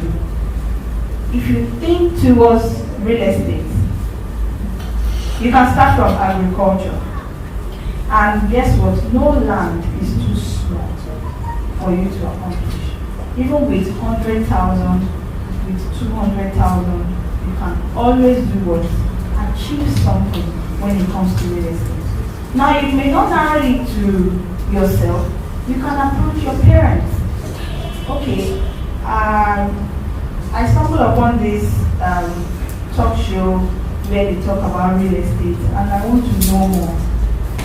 Like my sister was explaining initially about AI. AI helps you. You go into the space of internet, browse about what real estate is all about, where you can achieve more on real estate. With that, you can go far in life. With that, even before you graduate, you're already a millionaire. I'm speaking from experience. I've been there. I know how it works. And if you can start from where you are right now, trust me, the sky is just the starting point. So you can achieve more. And it helps in sustaining both your finances, even the family structure as well. So I'll implore you, even as young as you are now, you're not too young to be in the business of making cool cash. Thank you. Right, thank you. I think So thank you for that. Okay. I just wanted to have that. a lot of us are so fixated on money. But I mean, what you said is very valid. But I think for particularly the younger group in the house and for the madam that is particularly talking, you want to ensure that you're a value-driven person. Money follows value. If you are not having value, nobody wants to put their money on you. Let us be very factual. So, even before you say you want to make money, I mean, because when you have value is when you can now, leverage on some of the relationships that you've done. So if you're somebody who is always a hand-me-down person, I want you to always give me. After a while, doors are going to close on you. So you need to be someone that knows what they're doing. You need to be very strategic. You need to be very creative. One of the things that I say to people is that as you fly on the wings of others, where you have maybe mentors or coaches, depending on what sector you want to go to, you also need the leading of God. It's very important. You need to get wisdom from God on what you want to do. Now, to your question where you spoke about ways to make to make financial from sustainable. Any business that you do, there's a lot of tech inclinations with the work that you do. Maybe you want to be a developer. She spoke extensively about real estate. I know people that they invest in real estate projects. That's what they do. They are angel investors. They are venture capitalists. They put their money down. So you come to them. You have a very lofty ideas. You have business plan. You have all of that, and they're able to key into what you want to do. So, like I said, value is at different tiers. As you're schooling, you're also building value. You're building capacity. You also need to ensure that you're someone who has an entrepreneurial spirit. Okay, not everybody will end up as entrepreneurs, but you need to build your capacity. Building your capacity by going to courses. You're not sitting down like a sitting dog and waiting. Oh, this person is just going to tell me this. The information you need is all on the internet. The world is your oyster. You can reach people just via this phone that we all have. Technology. You go on LinkedIn. You're talking to people that are A-listers in the work or in the business that you want to go to. And the first thing they want to see is, what have you done? What can you do? Who are the people that, or things that you have done? So you need to start small. I tell young people around me, don't wait till when you are as old as some of us. People say I'm younger, I'm not as young. But you don't have to wait. You have the opportunity now. There are more forums like this. I'm not sure when I was your age, I was in forums like this. I was just going to school and going back home. I dare not say I want to go to program because it's like you're not thinking. All the school money you are spending and you want to waste it. Which program? But you have, times have changed, and the earlier you realize that, the better for you. Think long term, think short term. 2 years, what do I want to achieve? 3 years, what do I want to achieve? Particularly for those who feel they want to be in the construction sector here. There are people here who you can speak to, who can unload you. There are people here who can coach you to say, this is what you should do. And there are people here who can also refer you to other people. Think 5 years. In 5 years time, I'm going to be going to college or I'm going to be going to university. Where would I want to school? I'm going to Yale, I'm going to Harvard, I'm going to wherever. You need to start making those plans now. Don't get to 5 years and say, I'm at the door of 5 years and let me now start thinking of what to start doing. Think 10 years. Be very futuristic and ensure that whatever you're doing, you're value driven. Thank you.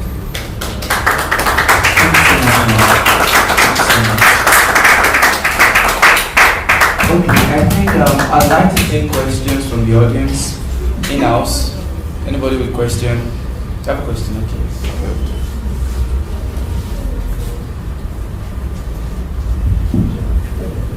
Okay, so good evening, everybody.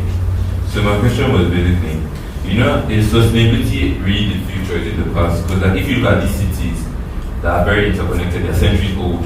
So in somewhere like Lagos, where we have roads and cars, how do you change from somewhere that's very car-centric to being people-centric? Was that question for me?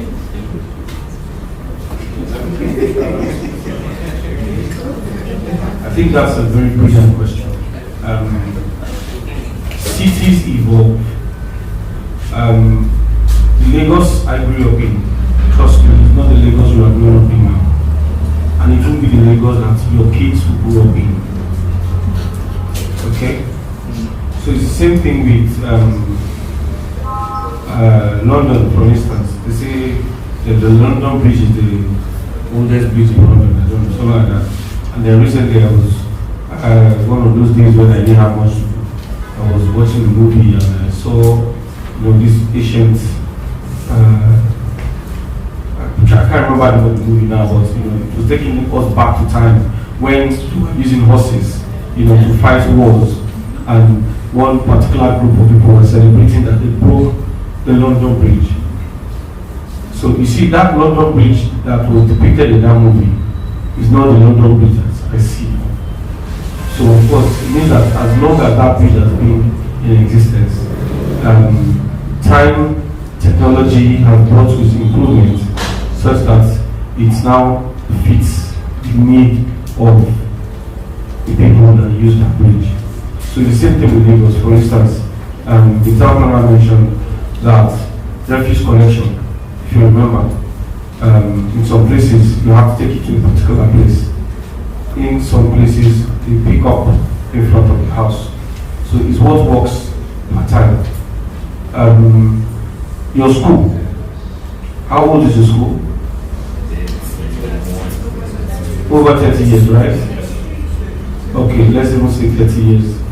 The people the first set of students, right? I'm sure they're not enjoying some things that you guys are enjoying now. So everything evolves, fashion evolves, life itself evolves. Okay, well, I'd like to, let me start by addressing the question that the young man were raised. Like he said, the only thing that is constant in life is change. Now, everything is planning. For those of us that are planning, it's always dynamic. Now, you see, many of us don't recognize the work that we as urban planners do. My young friend there, when he was asked, who are those that plan, he said architects.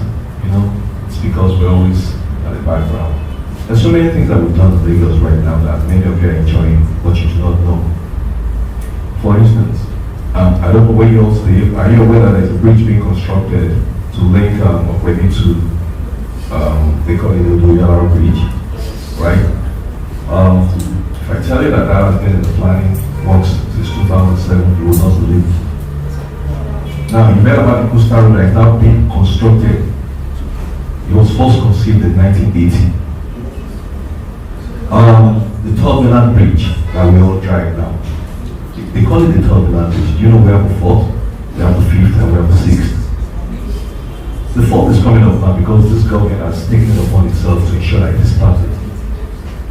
And it's going to start all the way from Ibrahim this year to connect to Kara. I don't know if you all travel out of Lagos, but do you know where Kara is? And it's going to run through a lot of other places. See, those are things that we put in place to mark changes. Now, those are rules. Now, as time moved on, what do? We started to plan. Okay, now, rail networks. The first rail network that was conceived was the Metro Line. Now, if Metro Line had been developed in Lagos, things would be a lot different. But the Metro Line that was conceived in 1980, the right of way of that Metro Line is still being preserved to date. We just haven't been able to commence the construction. The government, there's paucity of funds, and we need to channel funding to, the most important things that will make, that will ensure the mobility and mobility of the urban space. We have several colored lines now. How many of you are reading in the blue ring? I don't think you're not reading that the blue ring from Marina that runs to Bukwai. Well, you don't have any business there for now. You're not workers. If you're workers now, perhaps. Now we also have the red line running all the way from Songwater. So you see, these are things that the government, planning is dynamic. It changes, and we as planners, as things evolve, we come up with different plans too, and we also think ahead. Some of these things we've seen. Now, if you can just imagine how Lagos would be if some of all these roads that we're talking about had actually been constructed. I told you now, look at how many years.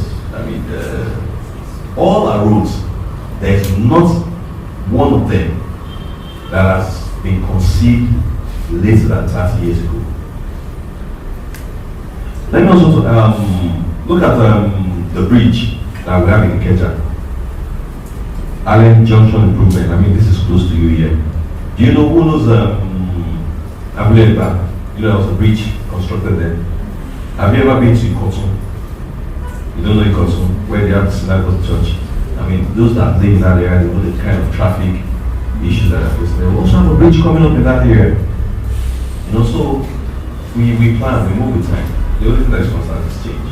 And with the advent of AI, like my sister said, we rest assured that we as planners too.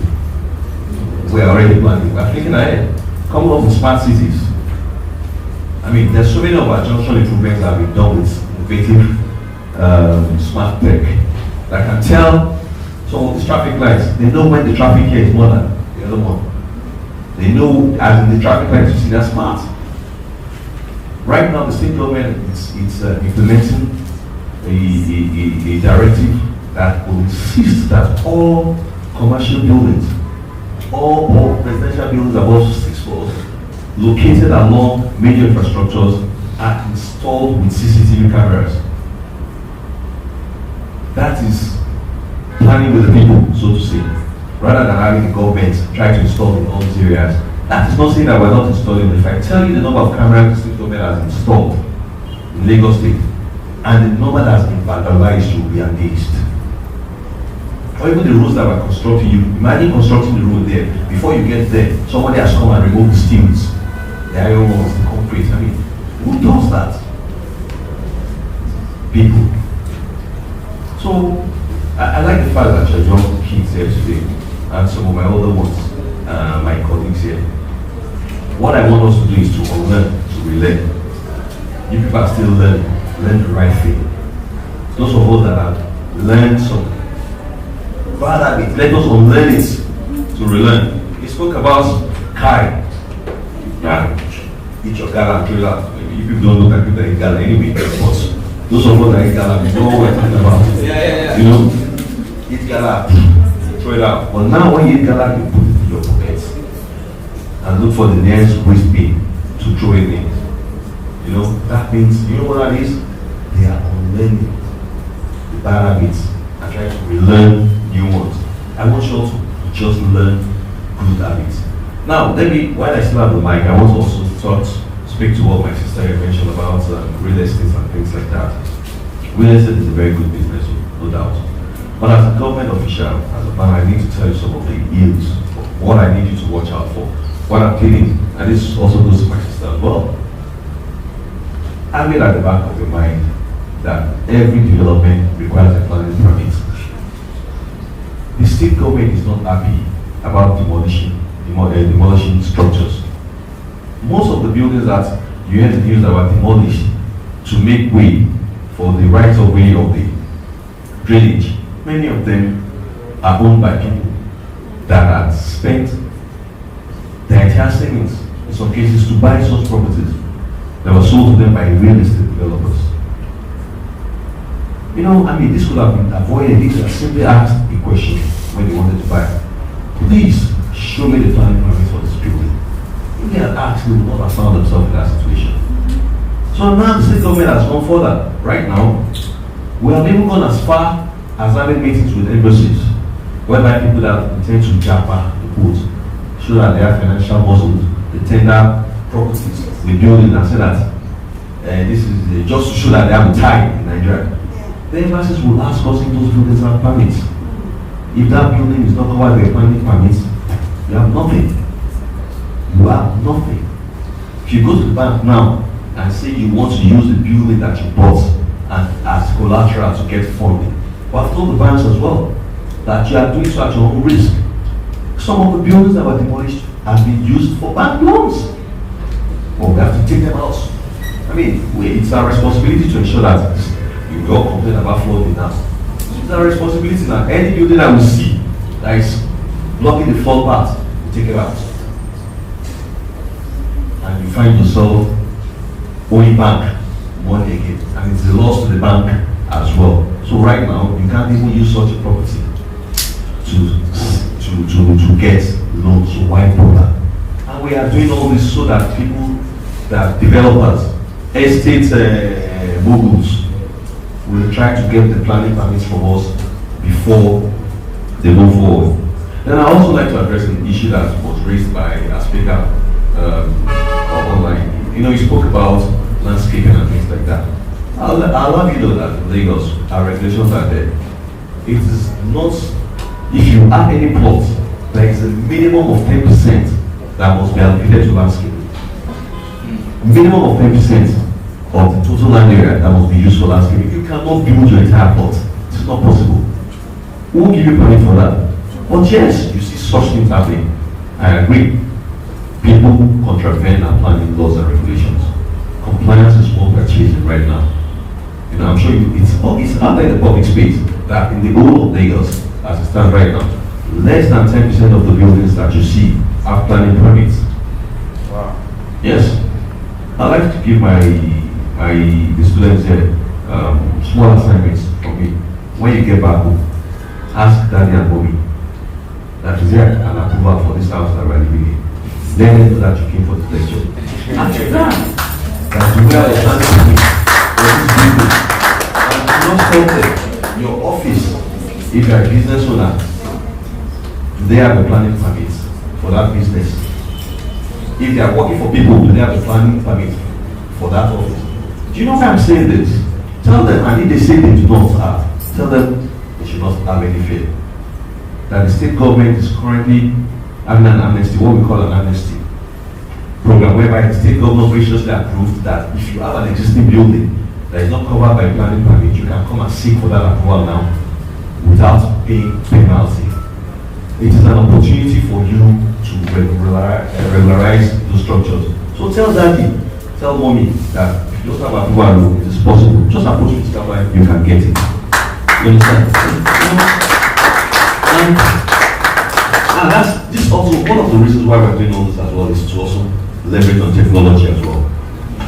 Because for us to plan effectively, we must have data. We must have data. Now, the easiest way to get this data is if we plan with you, by asking you to come to us so that we'll be able to tell people that this is, because we're also moving towards a system whereby somebody within the confines of his house, either in Australia or in US or in London, that is interested in investing in Lagos, with a click of a button on the system, he sees a building that has been advertised by my real estate mogul and he wants to check without using them. I always love when some of my friends come to me that, I want to buy a building, my agent has told me everything is fine. It's okay, they gave you that. So who checked the status? They checked everything. The person that wants to sell to you, that wants to collect commission, they won't check it for you. And you think he will give you the facts? I mean, come on. It's sad. True. I found myself in a situation whereby somebody's house was demolished and the owner turned up. And after the push going back and forth, and the person that constructed that building came out, he wasn't. He said that he knew he was doing the wrong thing, but he felt it was something he could settle. When he was informed that, okay, you are doing the wrong thing, stop this construction work and go and do the right thing. He kept going up and down until that building was brought down. And you know what he said? He said, this is the only building that I'm using to feed my family. And you told me to stop. I'm sorry, I couldn't stop. I felt for him. We all have compassion in us. But what he did was wrong. You must always obtain a planning permit for your building. It is the only way the state government will be able to help you. So have the data that we need to plan for you. So please, learn this. I want you to spread it amongst your colleagues. Everything requires a permit. Okay? Everything requires a permit. So when you are going into the real estate business, always have that at the back of your mind. So then also on the trees that Oga mentioned, we have an agency called Parks and Garden. Are you all aware that every single tree that we have in Lagos, we know the numbers today? Yes, every single tree that is identified in Lagos above a certain age, we have the records. if you go around, I want you to do one thing. I don't know where you all stay, but if you're driving around Ikeja, you'll be amazed that you will not be able to count up to 100 trees from here to wherever you live. Yes, we do not have trees in Lagos anymore. Most of it have been cut off to give way to some people call New York concrete jungle. Lagos is probably the concrete jungle. Concrete everywhere, no landscaping. But then again, when you look at the new area of Lagos, we're talking about Lekki, Beju-Lekki, all those areas. Most of those areas were reclaimed. They never really had trees. They never really had trees.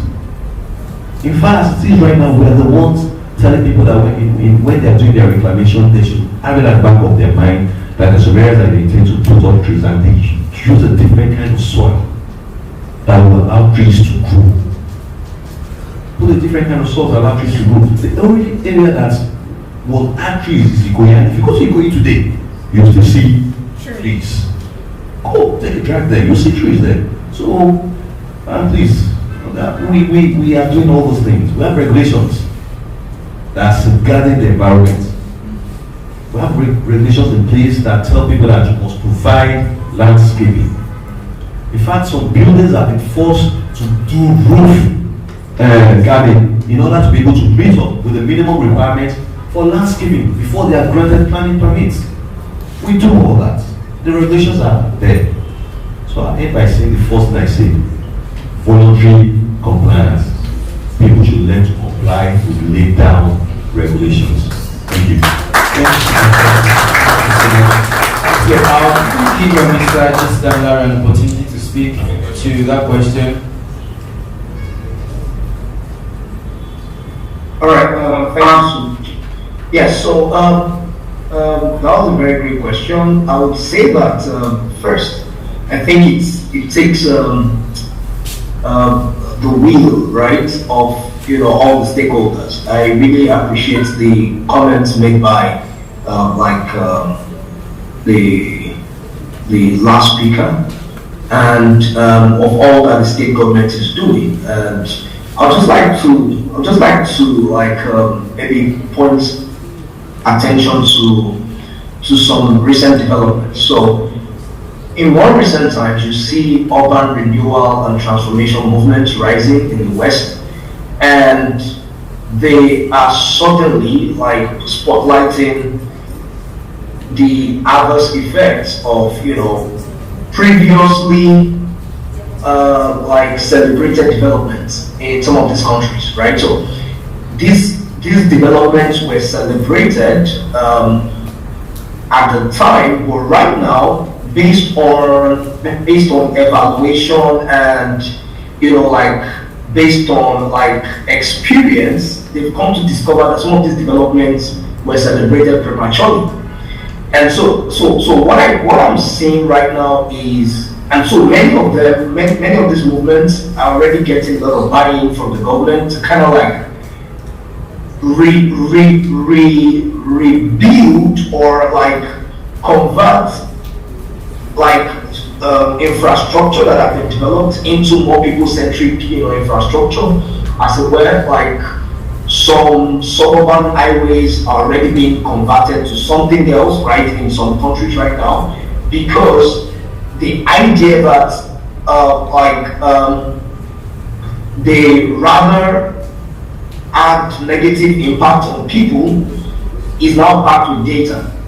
So I'm a very great how do I call it, fan of Estonia. I study Estonia a lot, and that's because Estonia was in a very difficult place in the early 90s, right? They had just come out from the Cold War, broken away from Russia, and the country was basically rubble.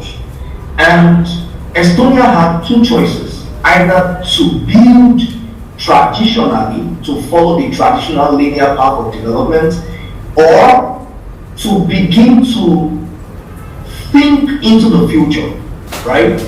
And to build for the future at that very point in time.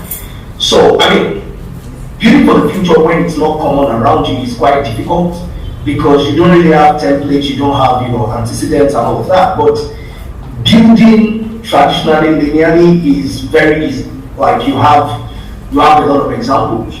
right? But Estonia took the difficult decision of building for the future. And rather than them, like chasing analog development back then, Estonia decided to actually chase digital development. Like they built digital infrastructure, they pursued e-governance, digital identity, and all of that, right? And so within the space of 5 years, Estonia became like the leading country with a digital economy. And Estonia is quite small, but they became the leader, the model for many countries. So many countries are about to go understudy Estonia to be able to adopt their digital transformation practices, e-governance practices, and all of that. So when I look at Nigeria, when I look at Lagos, the very well developed cities in Lagos, in Nigeria, and then other parts of Nigeria, what I'm thinking is we are at a point in time where we have either of two choices. Either we pursue development in a linear form, or we do the hard work of looking at where the world is going, of studying the failures of other countries where they pursue development that they are now regretting. And then we choose to build for the future in a way that we don't have to learn from experience, right? And and in 1999, when the democratic government came in, we suddenly had access to the GSM technology. And suddenly Nigeria leapfrogged that period of time where everybody had to have a landline, right? So Nigeria did not go through that process where everybody had to have a landline before you moved on to mobile phones. So we leapfrogged that, and suddenly it opened up a whole lot of economic opportunities for Nigeria, right? We didn't have to do a lot of demolition of archaic infrastructure because we just moved to the mobile era. Our USSD technology and all of that, right, is quite more advanced than many developed countries because a lot of our solutions were built mobile first. So why am I saying all of this? I'm saying all of this because we may need to actually think through, okay, when we are building the new infrastructure we're building, how much of, even if it is the roads within streets and neighborhoods, how much of people-centered how much of this people-centered approach are we using in the streets, right? A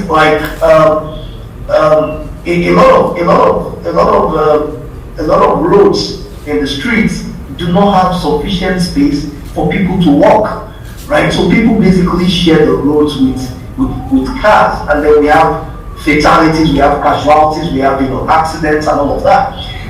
How do we ensure that we won't have to demolish more buildings in the future because we didn't go the full distance now, right? So those are some of the thoughts running through my head as I'm thinking of the question the young man asked. How do we do the hard things first? How do we do the hard things now so we don't have to redo them years down the line? How do we build child-friendly cities? How do we build spaces that actually cater to the disabled, right? A lot of infrastructure in Nigeria right now is exclusive. It's not inclusive for disabled people. There are, many public buildings don't have ramps for wheelchairs, as it were. So there are a lot of these things that we need to start thinking about, and which requires us to do the difficult things now, right? But I feel one of the challenges in Nigeria with doing difficult things is that the citizens are hardly educated about the importance of the things the government wants to do. Well, I know that, just as you said earlier, there is a lot of, effort from the government. But I think there are ways that we can even amplify these efforts. So when I was talking about design thinking and human-centered design earlier, right? A lot of times, these processes actually lead to co-creation of solutions. it leads to co-creation in a way that ordinary citizens become champions of those things that have to be done. So they become influencers, right? I read at Greek University, and one of the things that we were taught was about agricultural extension. How that if you want to introduce new methods of farming, new inputs, new mechanization approaches, you look for influencers within those farming communities, and you get them on your side, right? You get the influencers on your side, and they become champions. People trust people that look like them. People trust people that they've known for a long time. So they become champions of this new development, and then they answer the questions, they allay the fears of people, and then before we know it, people are like, we need this thing to come into our communities. And the moment buy-in, is present in this kind of project, it will be the people themselves that will police and protect those things. So vandals will hardly have any opportunity to vandalize, right, this infrastructure, right? Because the local citizenry, the grassroots community are vested, they are involved. They were involved in the design, they were involved in the entire process, and they feel a sense of ownership. So I feel that that's a very important thing for us to think through and to think about in making our cities more people-centric as it were. So two choices. Number one, will we go the analog linear way of development, or will we actually go into the future and build from the future, doing the difficult things first? That's number one. Number two is, how do we increase buy-in by co-creation of all these interventions, of all these developments with people in the neighborhoods, people at the grassroots? Thank you. So much, thank you so much, sir. Our time is fast spent. I promised that we're going to leave here by 6. So it is now our choices. Do we want to ask more questions, or we want to call it a day? The ball is in our court. Somebody said that they have a question. I heard. Oh, you have a question. So you're not eager to go home yet. Good. So, just very short, and then I would like you to carry the questions to somebody so that we have one answer, and then we are able to. My question is, so when is Nigeria going to start implementing tech solutions like 3D printing in our buildings, so that we can reduce the time spent in building our houses, infrastructure, and various places to live? Did you hear the question, ma? 100%. Okay, sir, I'd like to know the question. I want to take 2 more questions and then, or 1 more. Okay. All right. Thank you so much for this session. I've been really enlightened. All right. My name is Ian Odoa, and the question I would like to ask. Okay, so recently I don't mind anyone. I just need from a level of experience of the question. So anyone that has that level of experience, I do not mind. Recently, I was added to the board of directors of my dad company after its demise last week. So, yeah, thank you so much. So, and it's a pest control fumigation service. So this morning we had a pest control fumigation business at a bank along Obakran here. And coming back here, and then, of course, during pest control fumigation, we use chemicals, we use those things that are seemingly not eco-friendly sometimes, and they are not really sustainable, in quotes.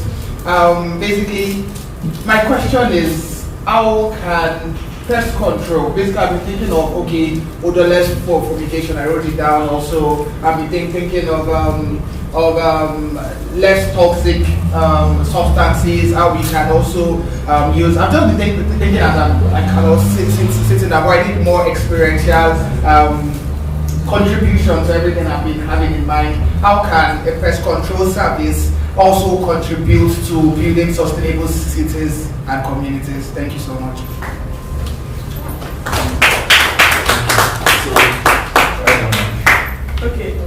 let me start from your question. Very good. Your question. What's your name? Thank you. The person who asked the question. Okay, Diallo, sorry about your dad's passing. So rest in peace. Innovation is something that is a continuum. And then for a business that you're just trying to go into, I think you need to do your research. Nigeria is, we're in a thriving, I don't know, I think this is the worst that most people have seen the economy. I'm very young, so I don't know.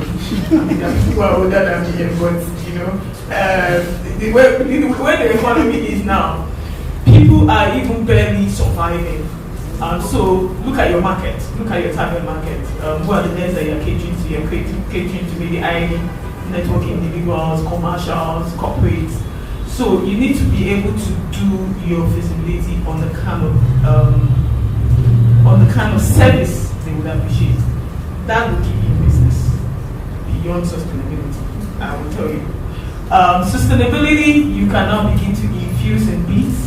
Okay, but don't go straight on it. Okay, don't let there be a deviation. What I tell people is that if someone comes to me and says, "Oh yeah, I want to do a traditional building," I'm not going to tell them that I don't design such buildings now. Do you understand? I'm also going to cater to them. And if someone calls me on the future and says, "You know what, I want to get my building certified," it's also a market that I'm playing.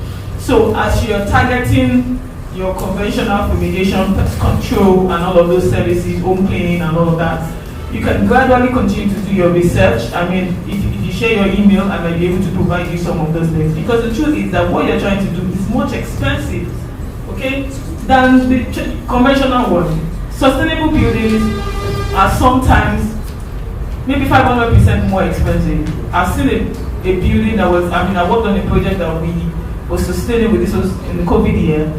And what we spent on 4 floors or 6 floors of that building would have built the entire high-rise of 15 floors.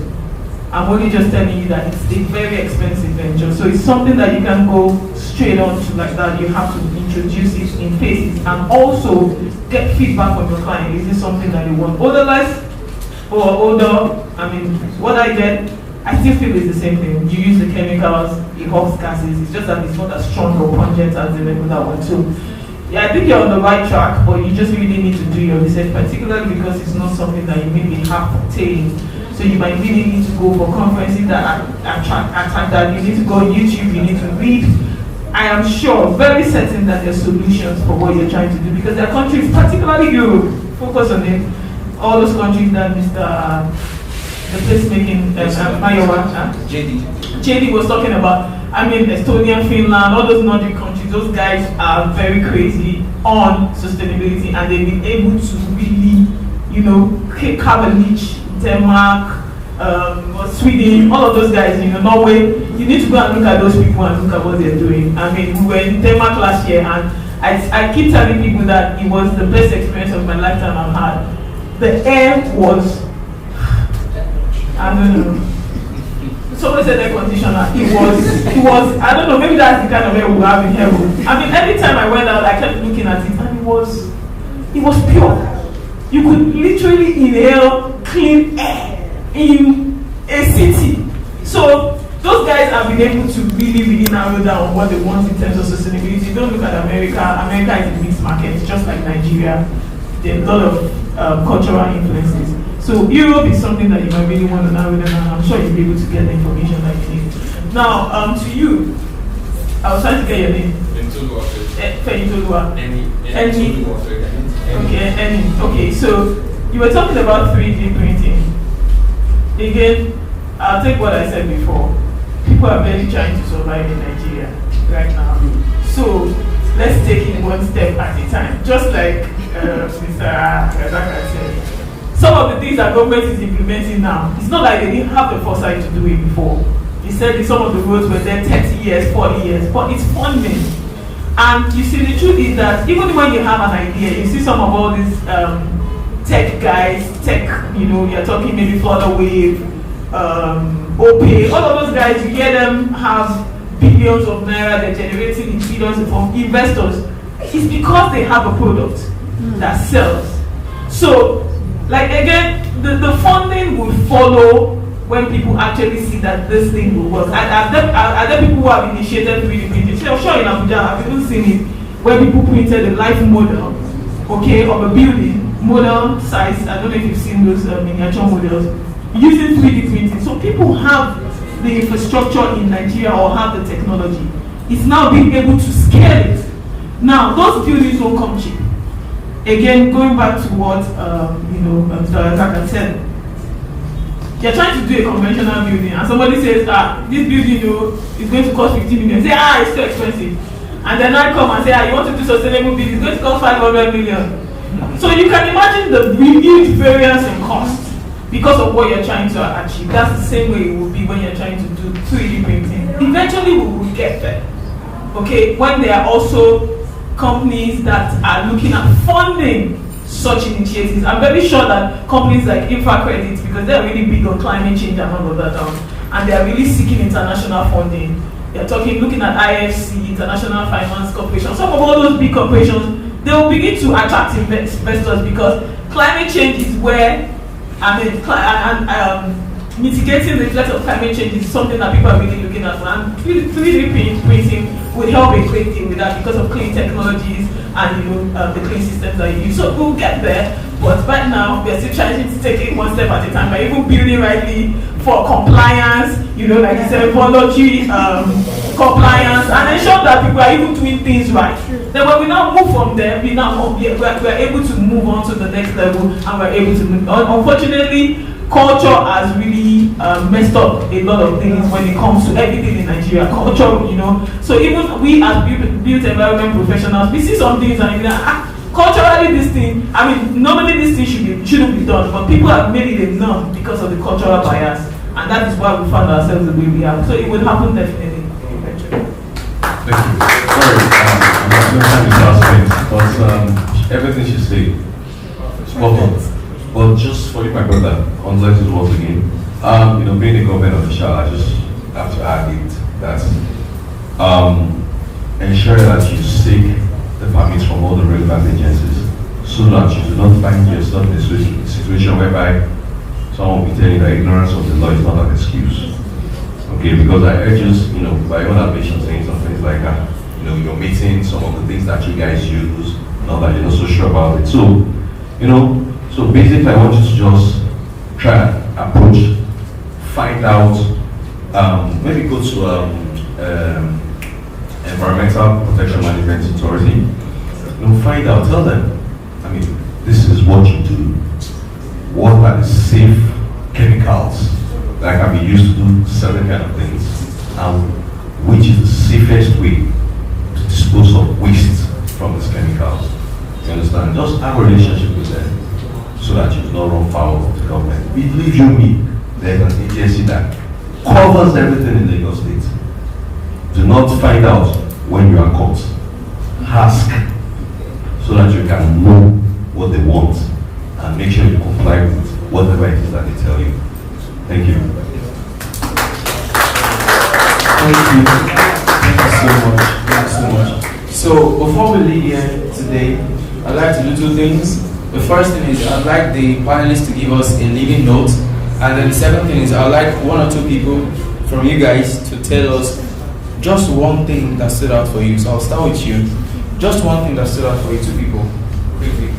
I can speak. You want to speak?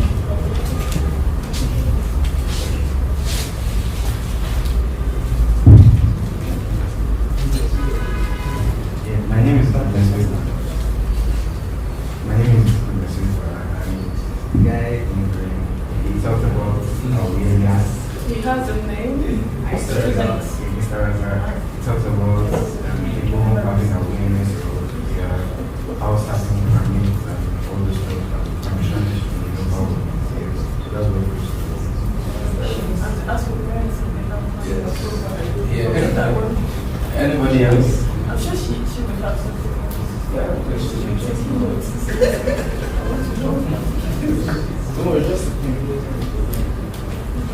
One thing that stuck with me was preparation is important. So people and the government, to ask questions and all, make sure you're aware and follow up. Thank you so much. So, right from since Omoyeni, just 2 minutes. Give us a little 2 minutes, Yeah, a little note, a minute. That's something for us to take home. Okay, I know this panel session was majorly supposed to, on one side you have business side of architecture, on the flip side you have sustainable cities and communities. So there's been different intersections of, both topics along the line of this. What I just wanted to say is that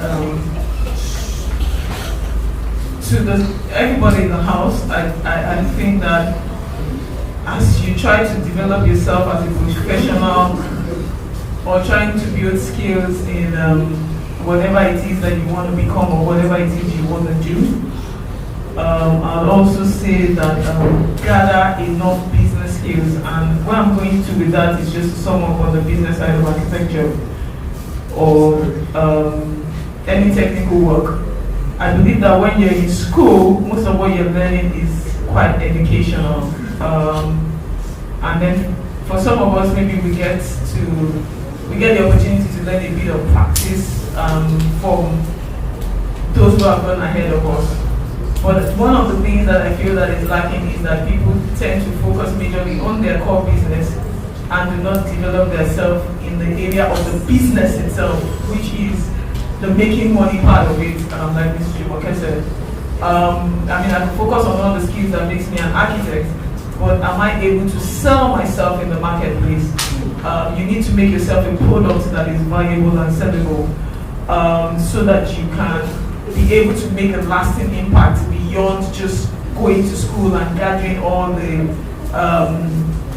certificates or whatever. Make yourself a product, make yourself a sellable product, make yourself a bankable product, and make yourself a product that will have last generations. Thank you.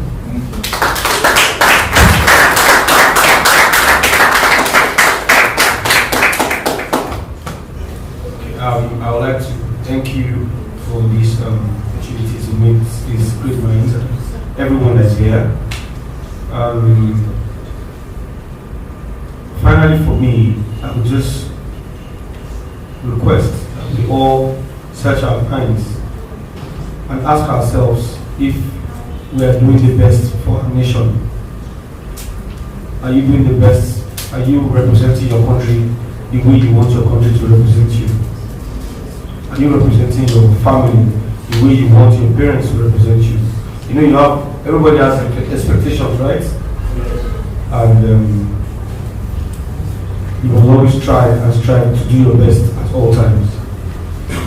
I'm an architect. For those of you that want to study architecture or that will eventually become architects like me, it is a very, very noble, laudable profession. It's money there. Yes. You have to emphasize the money part. I have to emphasize it.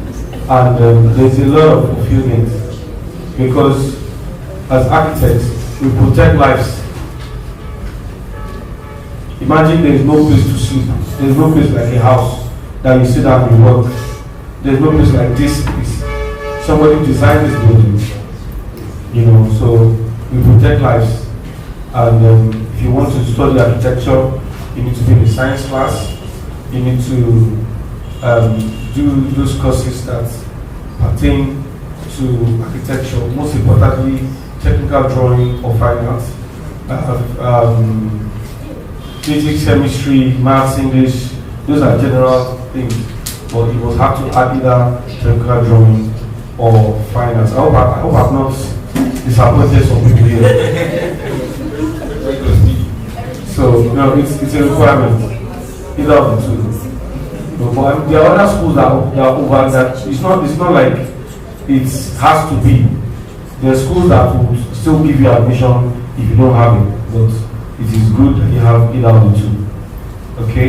And I look forward to more engagements like this, and I hope that it's been worth your time because it's been for me. Thank you. Well, yes, I think it's been fun. Well, I'm sure you all know what I want to say. Voluntary compliance. I want you to take that with voluntary compliance in everything that you do. Okay? Learn to, put that at the back of your mind that there are regulations that guide everything. If you can't find out what those regulations are and try to abide by them, you can imagine the states if everybody follows the regulations. You will not have all the problems you're having. Truly, you will not blame government for some of the vices that you see out there. I'm not saying the government is to be blamed or it's not to be blamed, but there are, and if you must blame someone, yes, it's the government that should blame. So please go ahead and blame us, but to also help us voluntary compliance. That is what we do. A lot of people don't know this, but we do a lot of stakeholders interaction. There are no decisions that we take or make in government without stakeholders interaction. Okay, but my dad mentioned it online. He said that there is need for us to always. People are not aware. Awareness is not there. Truly, we do our best. Sometimes I often think people just choose not to be aware. And my brother here just gave out architecture and all that. Yeah, good. Architecture is a great profession. But we as urban planners, okay, we are not out there. You do not see us, you do not interact with us. And sadly, I must tell you one thing. If you want to be a town planner, it's a good profession. But it is not as respected as it should be in this country. I've traveled. I'll tell you, I was in the United States, I was offered 4 jobs. Whenever I tell people that I'm a town planner, I'm an urban planner, when I travel, the respect that they give to me is unbelievable. Honestly, because over there, when planning regulations are made, it is final. It cannot be overturned. It cannot be overturned for whatever reason, for whatever interest. You understand what I'm saying? What I'm trying to say basically is this. For instance, like the Metro Line corridor that was planned and designed, if there was respect for planning, would not have been overturned by any government, and Lagos would be better off today. We're just playing catch up as it is right now in terms of our rail transportation system, whereas we should have been far along. So it's a good professional if you don't want to be out there, if you want to be appreciated or that at the back, it's a good professional. So don't let me take too much of your time. Please don't forget my assignments to mommy and daddy.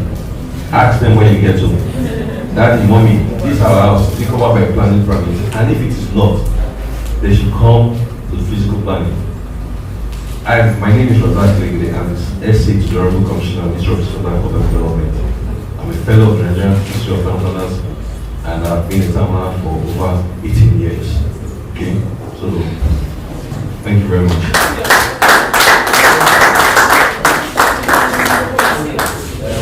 All right, final words. As a real estate consultant, of course, I always urge you to also be a part of real estate. Why? Because even all these professionals are also embedded in real estate. Because if you don't have architecture, who will draw your building? If you don't have a town planner who will approve your building, and that is most important.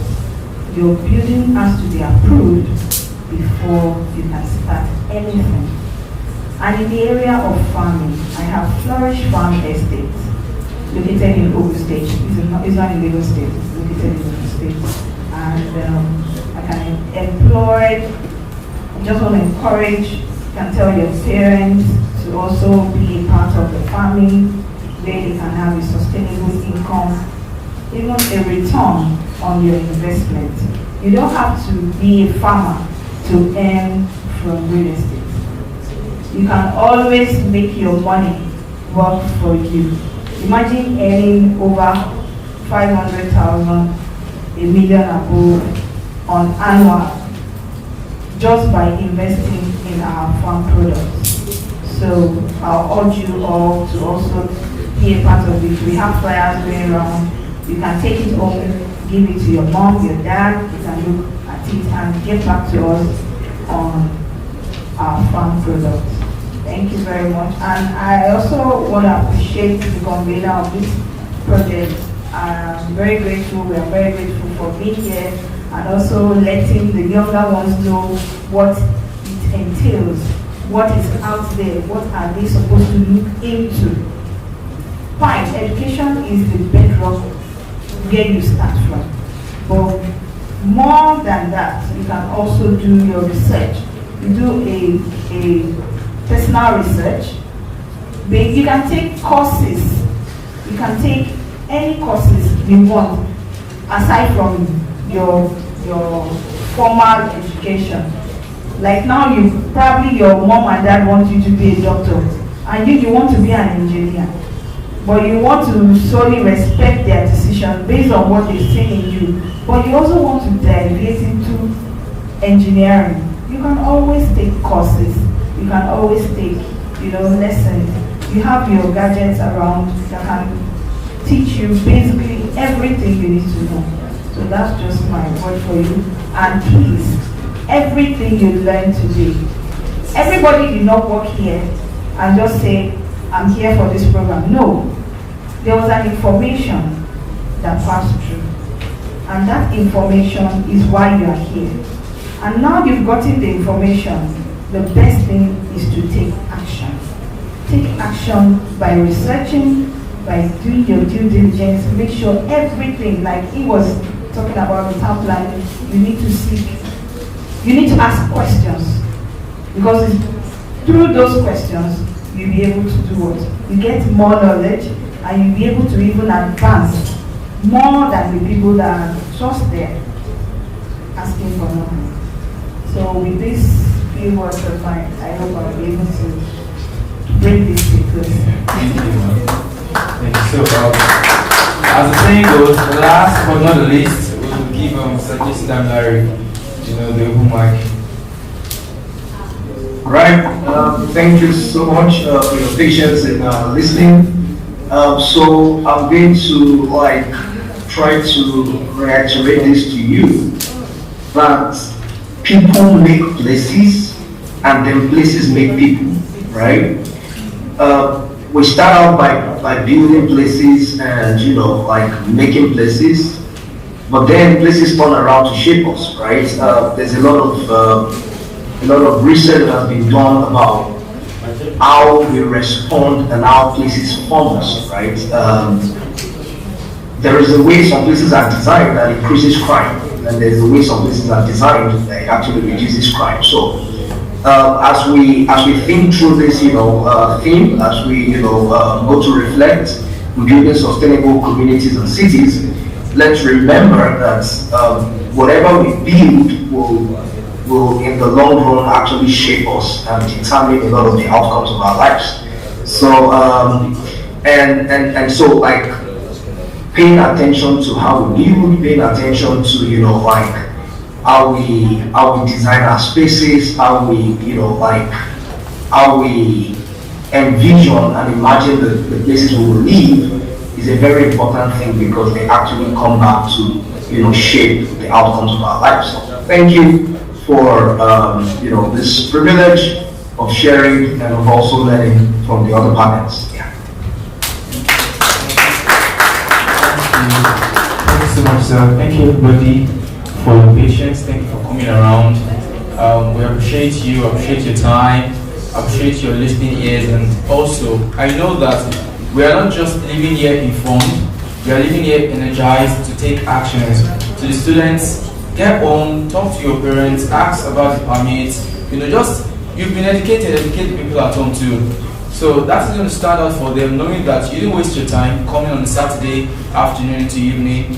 And I believe that once they see that you are that proactive, they see that you are that attentive to things like this, they will give you, the wings to do more, and not to just be an audience in this kind of conversation, for you to actually be one of the people that will sit down here one day and talk, not as an adult, as a student in your uniform. You'll be here talking about what you've learned so far. And I believe that day is going to come very soon. It all depends on what you are doing with these things that you're currently hearing. So God bless everybody. Thank you so much for your time.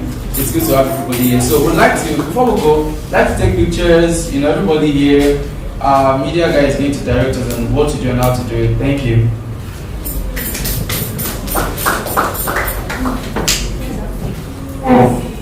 And to the people online, thank you. You can kindly Come on, with your camera, let us take a screenshot of everybody.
Please come back.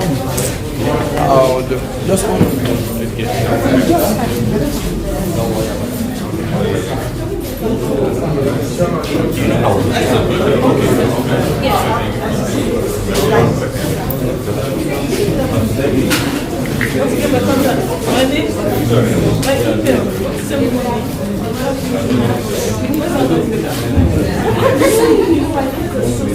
Everything we're saying out there. That's why I have to say when I was telling you.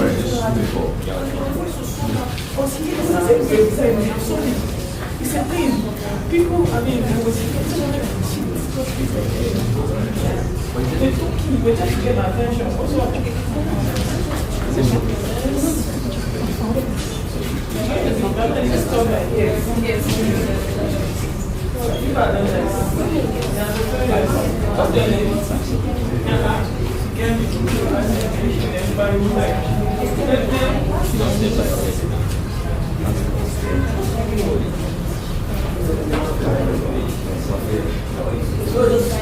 Just bring that. Go ahead.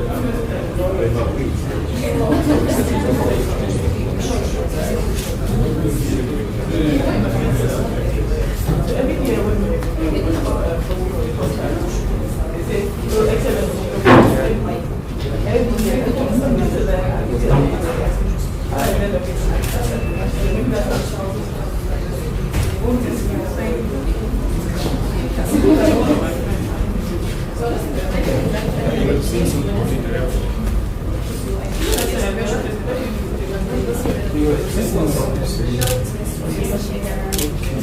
No way.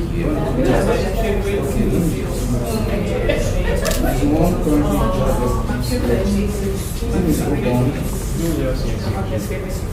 Oh, I think so. Yeah, I think so. The dream center is upstairs. Right before the apartment of the house.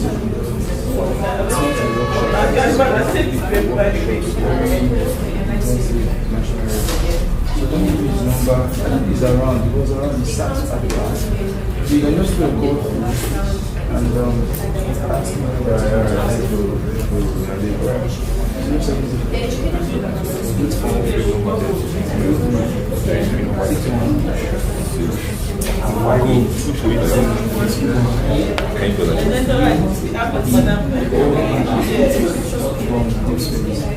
just put a call through them to make plans about the space.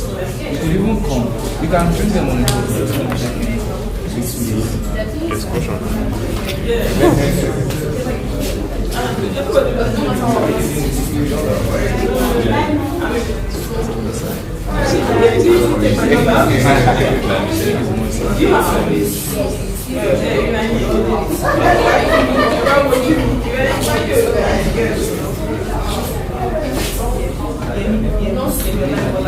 No, I don't know where this man is calling me right now. Yeah, just give me my name is I remember the face. That was at the competition. Yeah. What's your phone?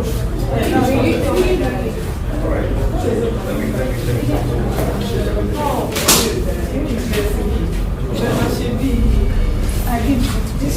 You will send me. You don't send me this last one. And you tonight. Because I think you are going back home.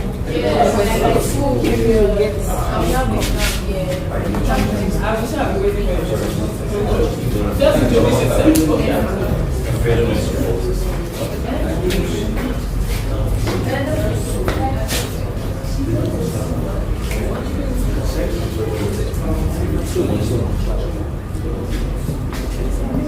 Now,